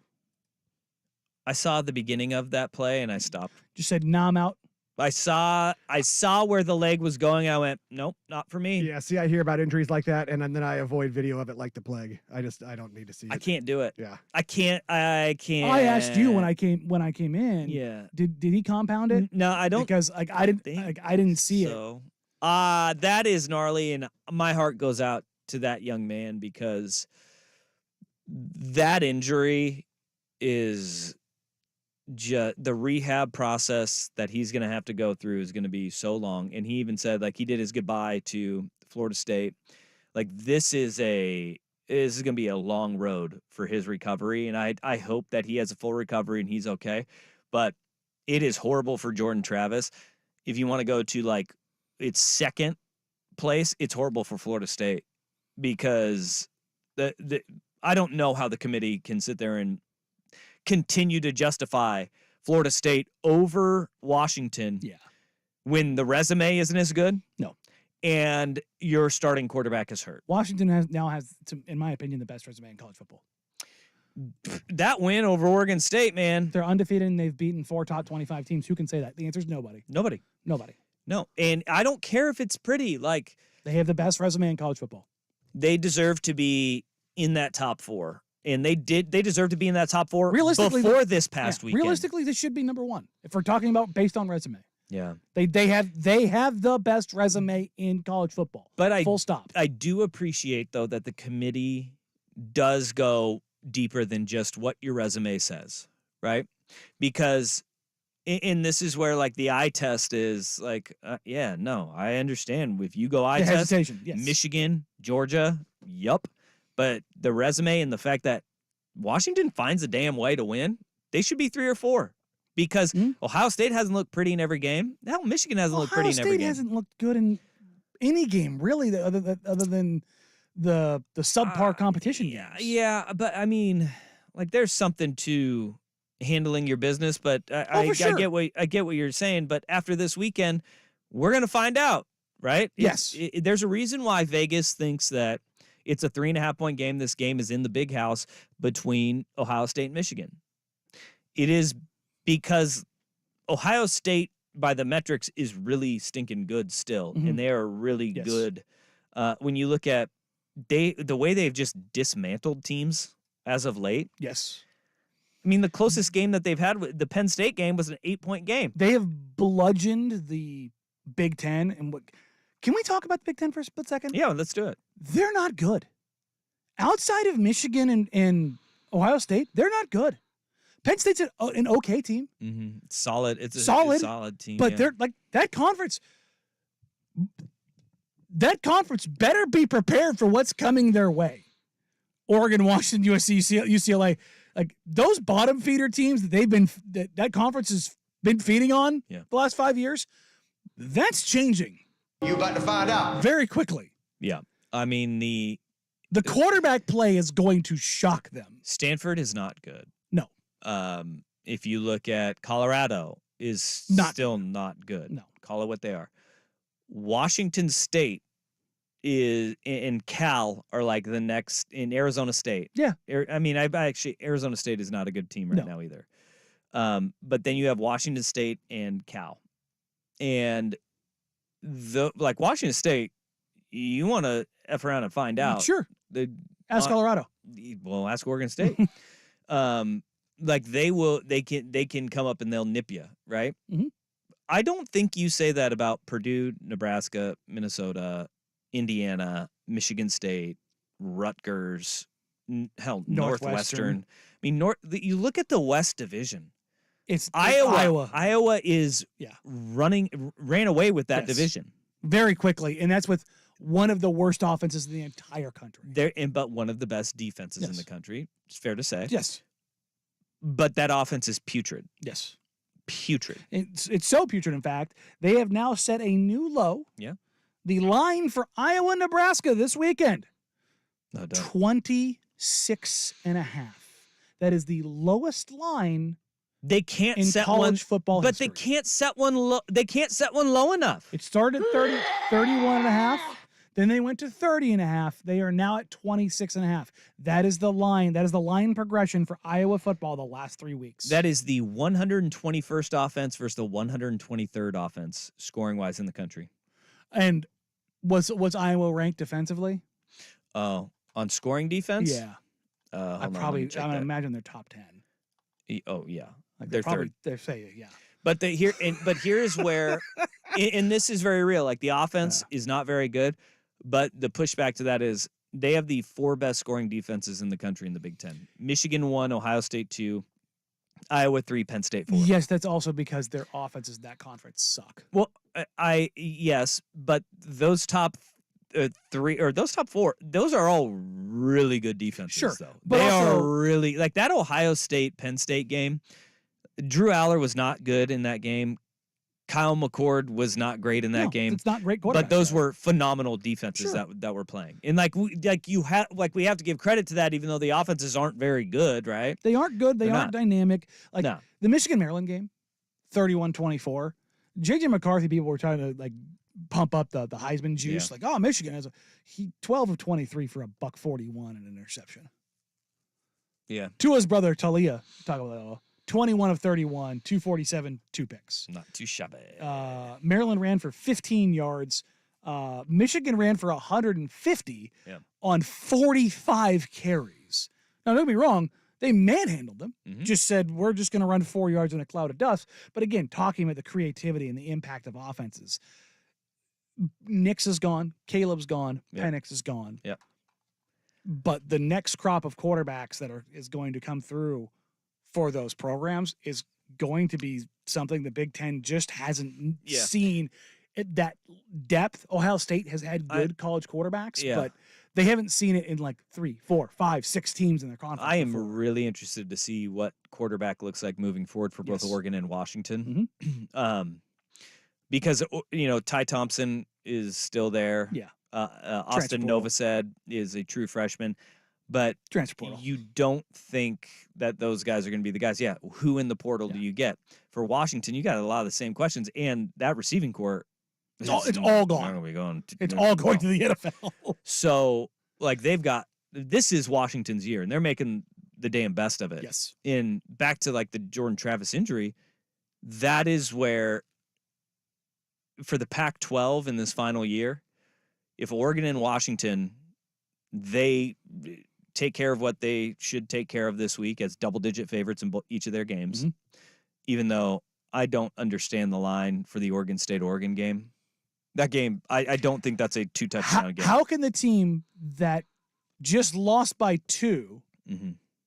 to the team that you lost to by, what was it, 3 3, on be the road. double-digit versus at home. favorites? But again, be double-digit favorites. I don't. Well, I think it is because the metrics are saying that. I mean, the advanced analytics on Oregon's performance versus expectation that have been through the roof over since that Washington game. Are you But touching 13.5? No, No. no, No. I'm not. No.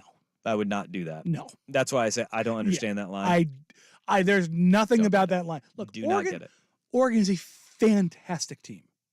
Clearly. 13.5 in a rivalry game against that team sounds insane. Yeah. Not with somebody else's poll. Whoa, wait. I'm Hey, ooh, but if both Oregon and Washington win this week, the Pac-12 title game is for a spot in the college football playoff. And without Jordan Travis, I think you can safely say that. I mean, North Alabama had a 13-0 lead after that injury, and albeit like that is That's a a shock crippling factor. one. Yeah. But then they rifle off 58 unanswered. 58. Like I saw you're that, beating North that Alabama. score and I went, oh, what the hell's happening here? So you have one of those every year with like the SEC when they have their Mhm. bye week, which is last week. You'll be like, "Why is that game so close?" Oh, it's not. not. It's not anymore. They took it a little too close. Yeah. But I think that you look at it and you say that's going to be the separator because the most important position in all of football is quarterback, and Oregon and Washington each have damn good quarterbacks. Yeah. And if they can stay healthy, that Pac-12 title game, if both win, that's for a shot. That's for a shot for the Final Four and being in the playoff in the Pac-12's final year as a full conference. To be honest, if they both get there, as they stand right now, and Oregon wins, I think you can make an argument for both of them being there. I don't think it'll Pac-12 is happen. going to get that much I don't love. I don't either, but I think Yeah. you can make the argument. Yeah, the argument will try to be made, and then all the people with the Southern draw will be like, "No, Texas, nah, Texas. out, they out." Yeah, that's how it's going to go. All right, coming up next, we will dive into the Portland Trailblazers. They went 0-2 on the weekend, including an absolutely epic throttling. What we can kind of pull from this weekend and what it means kind of going forward for the rest of the season. Danny and Dusty, 1080 The Fan.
bad, very young team who is very shorthanded right now. Yeah. That's not a problem. Injuries have not helped them. No. But hey, guess what? They're better than Wemby, Well, technically. sure. No, same record, but Same record. their win differential is actually, or point differential is actually better than the Spurs. So take that, They're- Pop in Wemby. They're now 3-10 on the season.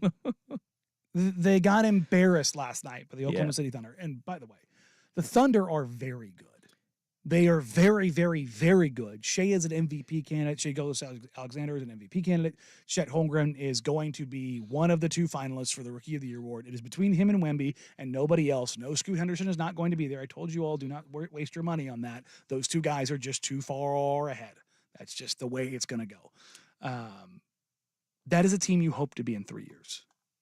Is With that team compiling assets, Yes. compiling draft picks, having flexibility. And look, hitting on a guy who's a legitimate star? this is what Oklahoma City is kind of primed to do at an incredible rate. How many picks is it? 34 in the next 5 years? Is that, or how many? 36. 36? Yeah. They are not any longer in the let's draft and stash guys. No. They're They're going going to to use those to get bona fides stars to play and bolster that roster. And they don't need those stars yet, but they can go and do it because they have the draft capital that everybody's going to want. Yes. They have everybody's picks. And to be fair, they have other, like, I don't think Josh Giddey's a part of their future. Right. Now, do I think Giddey's that great player? No, but somebody else might. Their particular flavor of white, they may like Josh Giddey. Ooh. He can't score, but he's a 6'8" facilitator, and he looks like Timothy Chalamet. Maybe that's your thing. Yeah, he looks like he should be in High School Musical. Yes, 100%. But, yeah. But maybe that's your particular flavor of white. Sure. You know, I'm not going to stop you. Sure. Do they- Whatever you kink. Do they What? like both Jalen Williamses, J-Dub and Jay Will? Maybe. Do they want to keep Lou Dort? Maybe. Like, because the 2 absolutely unquestioned guys are SGA and Chet. No doubt. Those are the untouchables in this.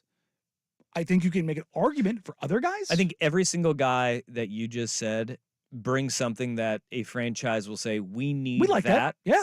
And we, like a coach or a GM will fall in love with and say, no, this is going to be the piece that puts us over the top. But they don't want draft picks in return. They're going to want players in return. And they have all the capital in the world to throw in 1 or 2 of those guys and some picks to get exactly what they want or exactly what they need. And look, I am so impressed with Sam Presti, that front office, and what they were They have the able to do. 3rd best point differential in the league. Yeah, they're really good. They're very good. And they can beat you in a lot of different ways too. They're very simple, but they're very good in their simplicity. In the Blazers, because they're so short-handed. So let's get some good news. Okay, I got there yesterday before the game. Anthony Simons was working out without his brace on. Malcolm Brogdon was going through full speed. Gun to my head, if this was a team that was like really playing the season for wins, Malcolm would have played last night. I think he was capable of going. Okay. I would expect him to go Tuesday, almost certainly. Wednesday for sure. Okay. So Brogdon's coming back very, very quickly. Are we still on the this is just a showcase to move him No. sometime next month or after? No. I mentioned this when they got him. As the original thought was, they'll show he's healthy and they'll look to trade him. They like having Malcolm Brogdon around. Yeah. He is a viable, good player that he's the president of the Players Union. He's a professional. He's a guy that you want around. He sets a tone. Like, you just need those guys around. And I asked Jeremy Grant about this last week before when they came back last time, about the process 76ers and how this is different from that. And how he basically flat out said, like, they wanted to lose. This team does not want to lose. They aren't gearing up for wins.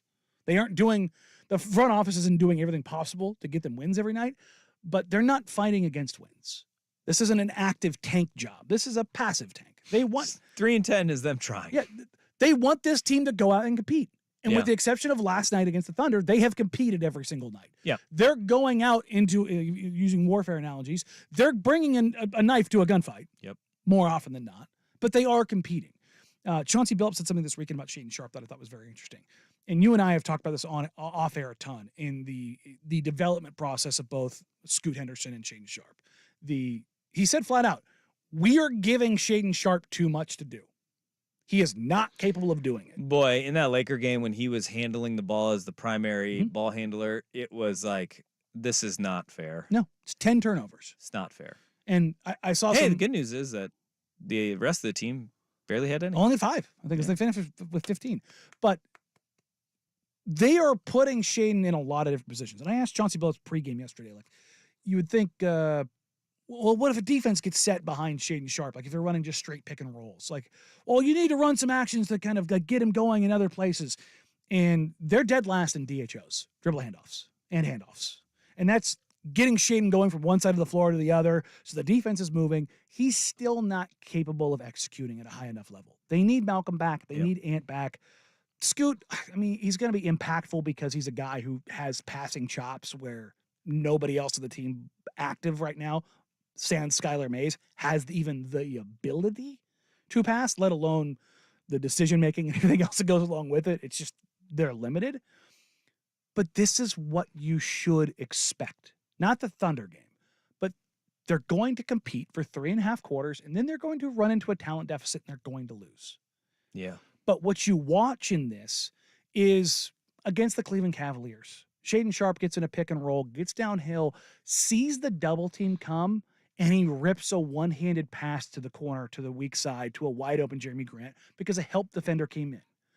That may not sound like much, but that he's seeing it and making the play, that's real growth. Yeah. That's how you have to watch these games, is for little pieces of growth. This team is not going to compete this year. No. There's still people thinking that when they get their guys back, No. yes, it's not going to happen, and that's okay. This is a developmental season.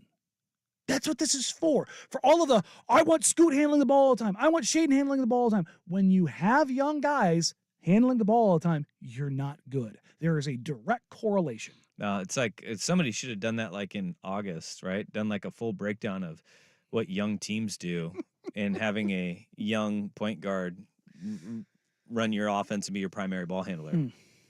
If only there was a Patreon that could do that. Maybe. Patreon.com /Jack Drabies. Okay. Let's get back to football. All That's depressing. Yeah, well. That's depressing. Like it's needed, but depressing.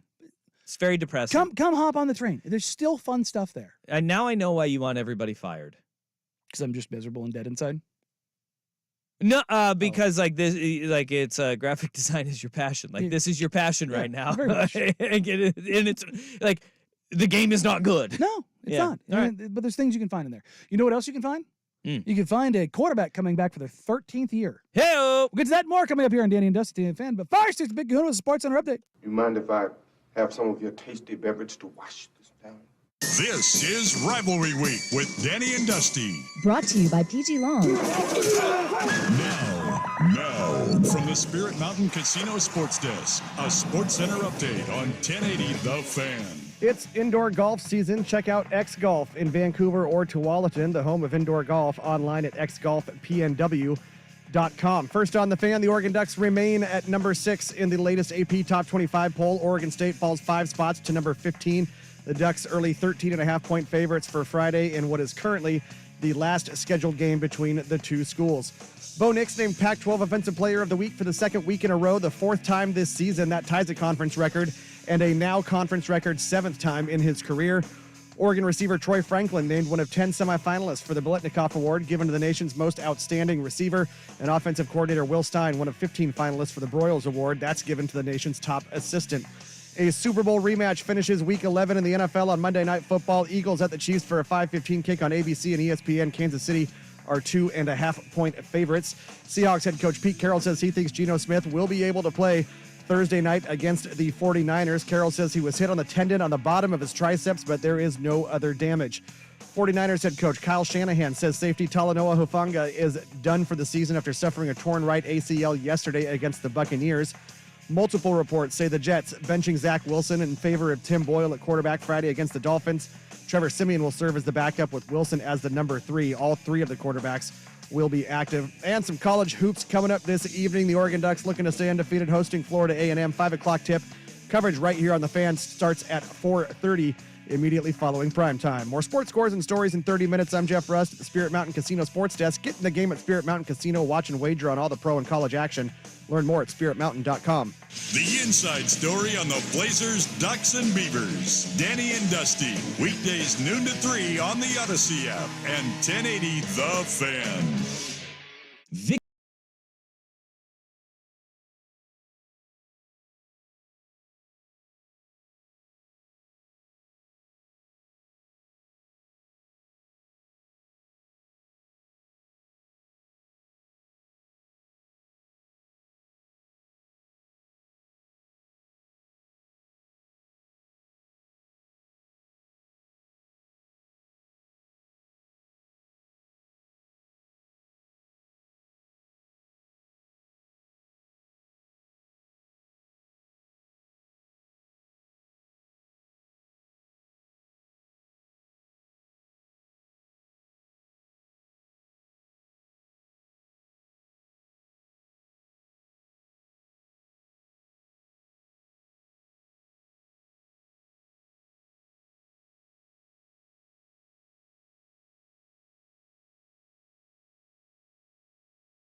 He's going to be 25 years old when he starts his 7th year of college football next year. I saw the list of current NFL starting quarterbacks younger than him, and I think it was 9.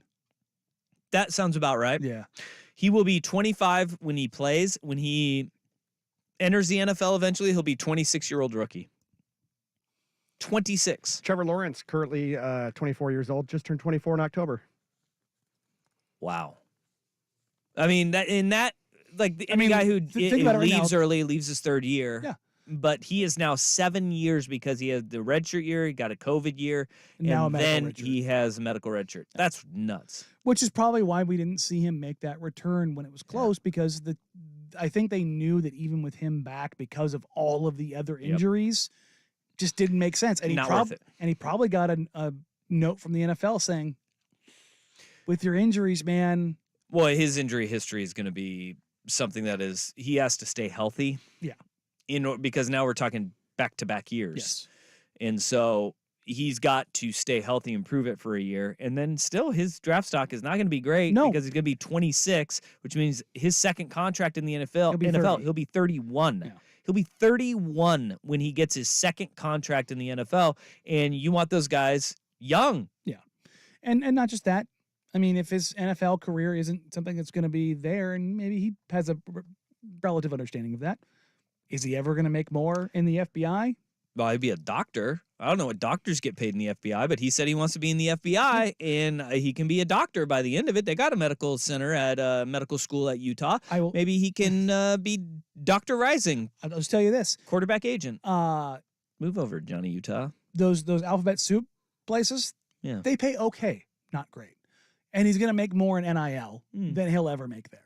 Perfect. So come back for another year. And he'll get a sweet truck in Utah. I bet you they give him a different one than everybody else's. He should. He should. Right? Yeah. Maybe instead of like where they all got Dodge trucks, maybe he gets like a Buick Regal, something like that. Something that old people drive. Maybe he gets like a Crown Vic. Something that the olds drive, something lower to the ground, with big seats, because he is a senior citizen. And the Cadillac's got to come in on this, right? You should. He should be. He needs NIL with Cadillac or Buick CTS. Or Lincoln. Yeah, Lincoln, like McConaughey, like a Chrysler 300. Yeah, like like McConaughey's doing one of his. I'm doing serious talking here, and then out comes Cam Rising from behind in the backseat and says, "There's a lot of leg room back here," and then just kind of slips right back behind him. Because Rising, he was a Texas guy. Yeah. So there's a little bit of a connection there, even though he's a California guy who's playing quarterback in Utah. He originally was a Texas quarterback. That's right. That's right. So there's your connection. And he's going to be really big if Utah going into the Big 12. Utah is going to destroy the Big 12. Yeah, they're going to be really good in that Big 12. They're going to big. Can I get odds right now on Big 12 title winner? I'll take them. You'll take them. I'll take them right now. I think Utah or the field. I'll take them. Yeah, I'll take Utah. Yeah, Kyle Whittingham, good coach. Good coach at foosball. Decent. Another pretty good coach. The old Harbaugh at Michigan, even though he's embroiled in all of the sign-stealing stupidity, look, if there's a chance for the man to make a very bad dad joke that's just truly tremendous on every level, he'll take it. Go back to that, it's like the Ted Lasso show, believe. What comes out of that is believe, and I'm just so proud of our team. Despite that noise, our locker room's in one piece. And like that, for me, locker rooms, a lot like my mom's bathing suits. I can see them in one piece. I love that.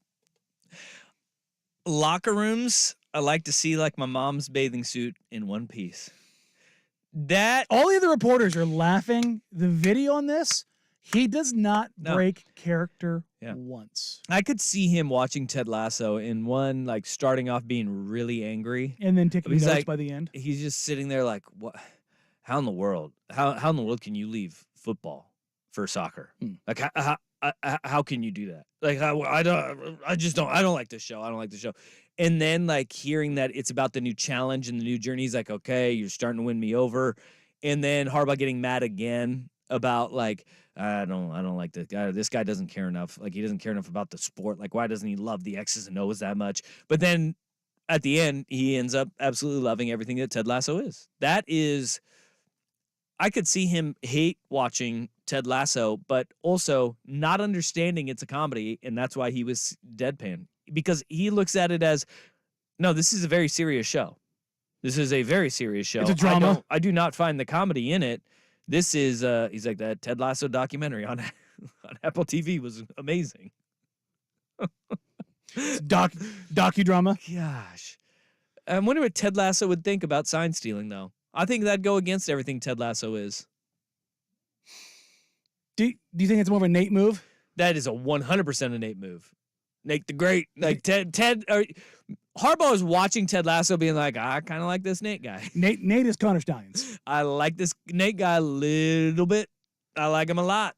Where does Coach Beard fall in all this? I don't know. Coach Beard, there is a Coach Beard on that staff.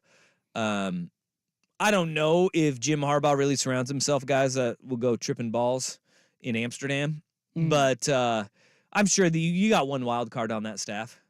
You got one. At least. He's like, but Harbaugh and Ted Lasso are so different. Like the Coach Beard for Harbaugh. So, like, remember, Coach Beard was friends with Ted Lasso because he had wronged Ted, and Ted embraced him and brought him in and hugged him and loved him up, you know? For this to be like a Harbaugh Coach Beard, it would be like a guy who like got his bell rung one too many times. Mm-hmm. And it's more like a cross between Beard and then that pitching coach from Rookie of the Year who gets stuck in between the doors on the road because hit him in the head with the fastball in the minors, and he's been with me ever since. Like, that's Harbaugh's Coach Beard. It's not like this lovey-dovey thing. It's like, no, he just follows me everywhere, and I can't really get rid of him, but I'm paying him. Puppy. I'm paying him, though. And so I think that's where that guy lands with Harbaugh. Harbaugh's like, well, he bent a face mask when he was playing for me at University of San Diego, so I just keep him with me now. The face mask inverted and hit him in the face, kind of a deal. Yeah. You know that Harbaugh does keep a helmet in his trophy case behind his desk at Michigan from Stanford, from Owen Marisick, the Jesuit high school product, who was his linebacker and fullback. Yes. Because that happened. Owen Marisick hit somebody so hard, the metal on the face mask bent in, and he gave the helmet to Harbaugh, and Harbaugh, like, cherishes it. Like, it's a prized possession of Jim Harbaugh. That makes, He had a linebacker and a fullback that hit somebody so hard his face mask bent, and so he keeps that. Today, that would be targeting, Dusty. Today, that is like everything they teach you not to do. How did you bend that face mask? I put it in somebody's sternum. Lead with face. Yeah, but he keeps that. Not lead with helmet, lead with face. Lead with face. No, lead with face. That's what it is. But he has that bad boy in his trophy case behind his desk. Like, when you ever see him do an interview, he has like all this memorabilia, and you'll see a Stanford helmet there that has an autograph on it. It's not Andrew Luck. It's Owen Marisick. That's the most Jim Harbaugh thing I've ever You're damn right in it my is. entire life. And he will never change. All right. Ever. All right, come in next. We'll leave with our face, and we'll put a nice little bow on this show. Danny Dusty, Danny the Fan.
Taylor Swift's not going to be there today? The Pat McAfee show had the intel that they were not certain, but Yeah. Taylor Swift. I heard that the shows in Rio are throwing a wrench into her plans on the family's meeting. Yeah, I believe I read a little short while ago that she will not be there. Oh, Is Rio de Janeiro? Is that not here? That's a long ways away. That's a long ways away. That's a long flight. Somebody died there at trying to get into one of her Yeah, shows.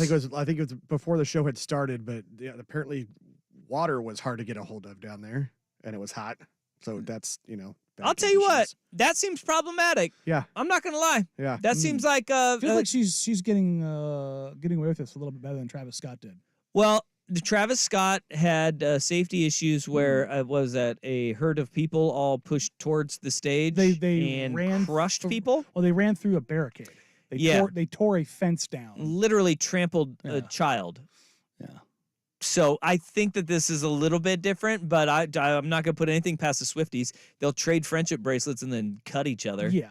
I wouldn't put that. I bet past you there's them been one a bit. friendship bracelet that's been dipped in something before, and it's not good. Good Lord, what? What? Dipped in what? Like mustard. Yeah. I'd imagine something toxic. And you're saying that the Swifties are going to poison each other? I'm just saying.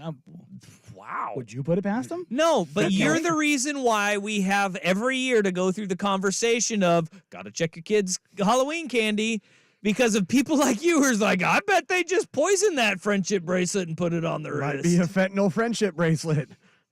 If you're lucky. Fenny bracelet? No. Man. Yeah, that's a good one, Rust. The old fentanyl friendship bracelet. By the way, coming into tonight, Mm. Patrick Mahomes, when they're favored by 3 Mahomes? points or less, 26-1 against the spread. Wow. So 20-6-1. Oh, Yeah. okay. 20 wins, 6 losses, one push. I thought you were saying 26 as in 2 Yeah. 6. That's why I tried to was slow like, it down. 20, 6, and 1. and 1. Yeah. I was saying because 26 and 1 is. That's I mean, bananas. 26 and 1 is still pretty nuts. Yeah. Yeah, like we're downplaying that one now. Like Yeah. it doesn't seem as cool It's not after as the cool way now that that it's not you. 26. that you- That's still an insane. That's still an Yeah. insane line against the spread. So what happened in those 6? You know, that's Right? what that's Yeah. what the people are You wondering. got to dig deep. You were wondering off air. What's the first half total points? The even Yeah. line is 22.5. Ooh. 22.5 first half points. Ooh. Right now it's That's Chiefs. tough. Chiefs 2.5 total, or spread Yeah. line. Yeah. So Okay. That is lower than I thought it was going to be. 22.5. Like I think we're both of the same line. It's because everybody has in their mind Eagles, Chiefs, points. Both those defenses are really Yeah.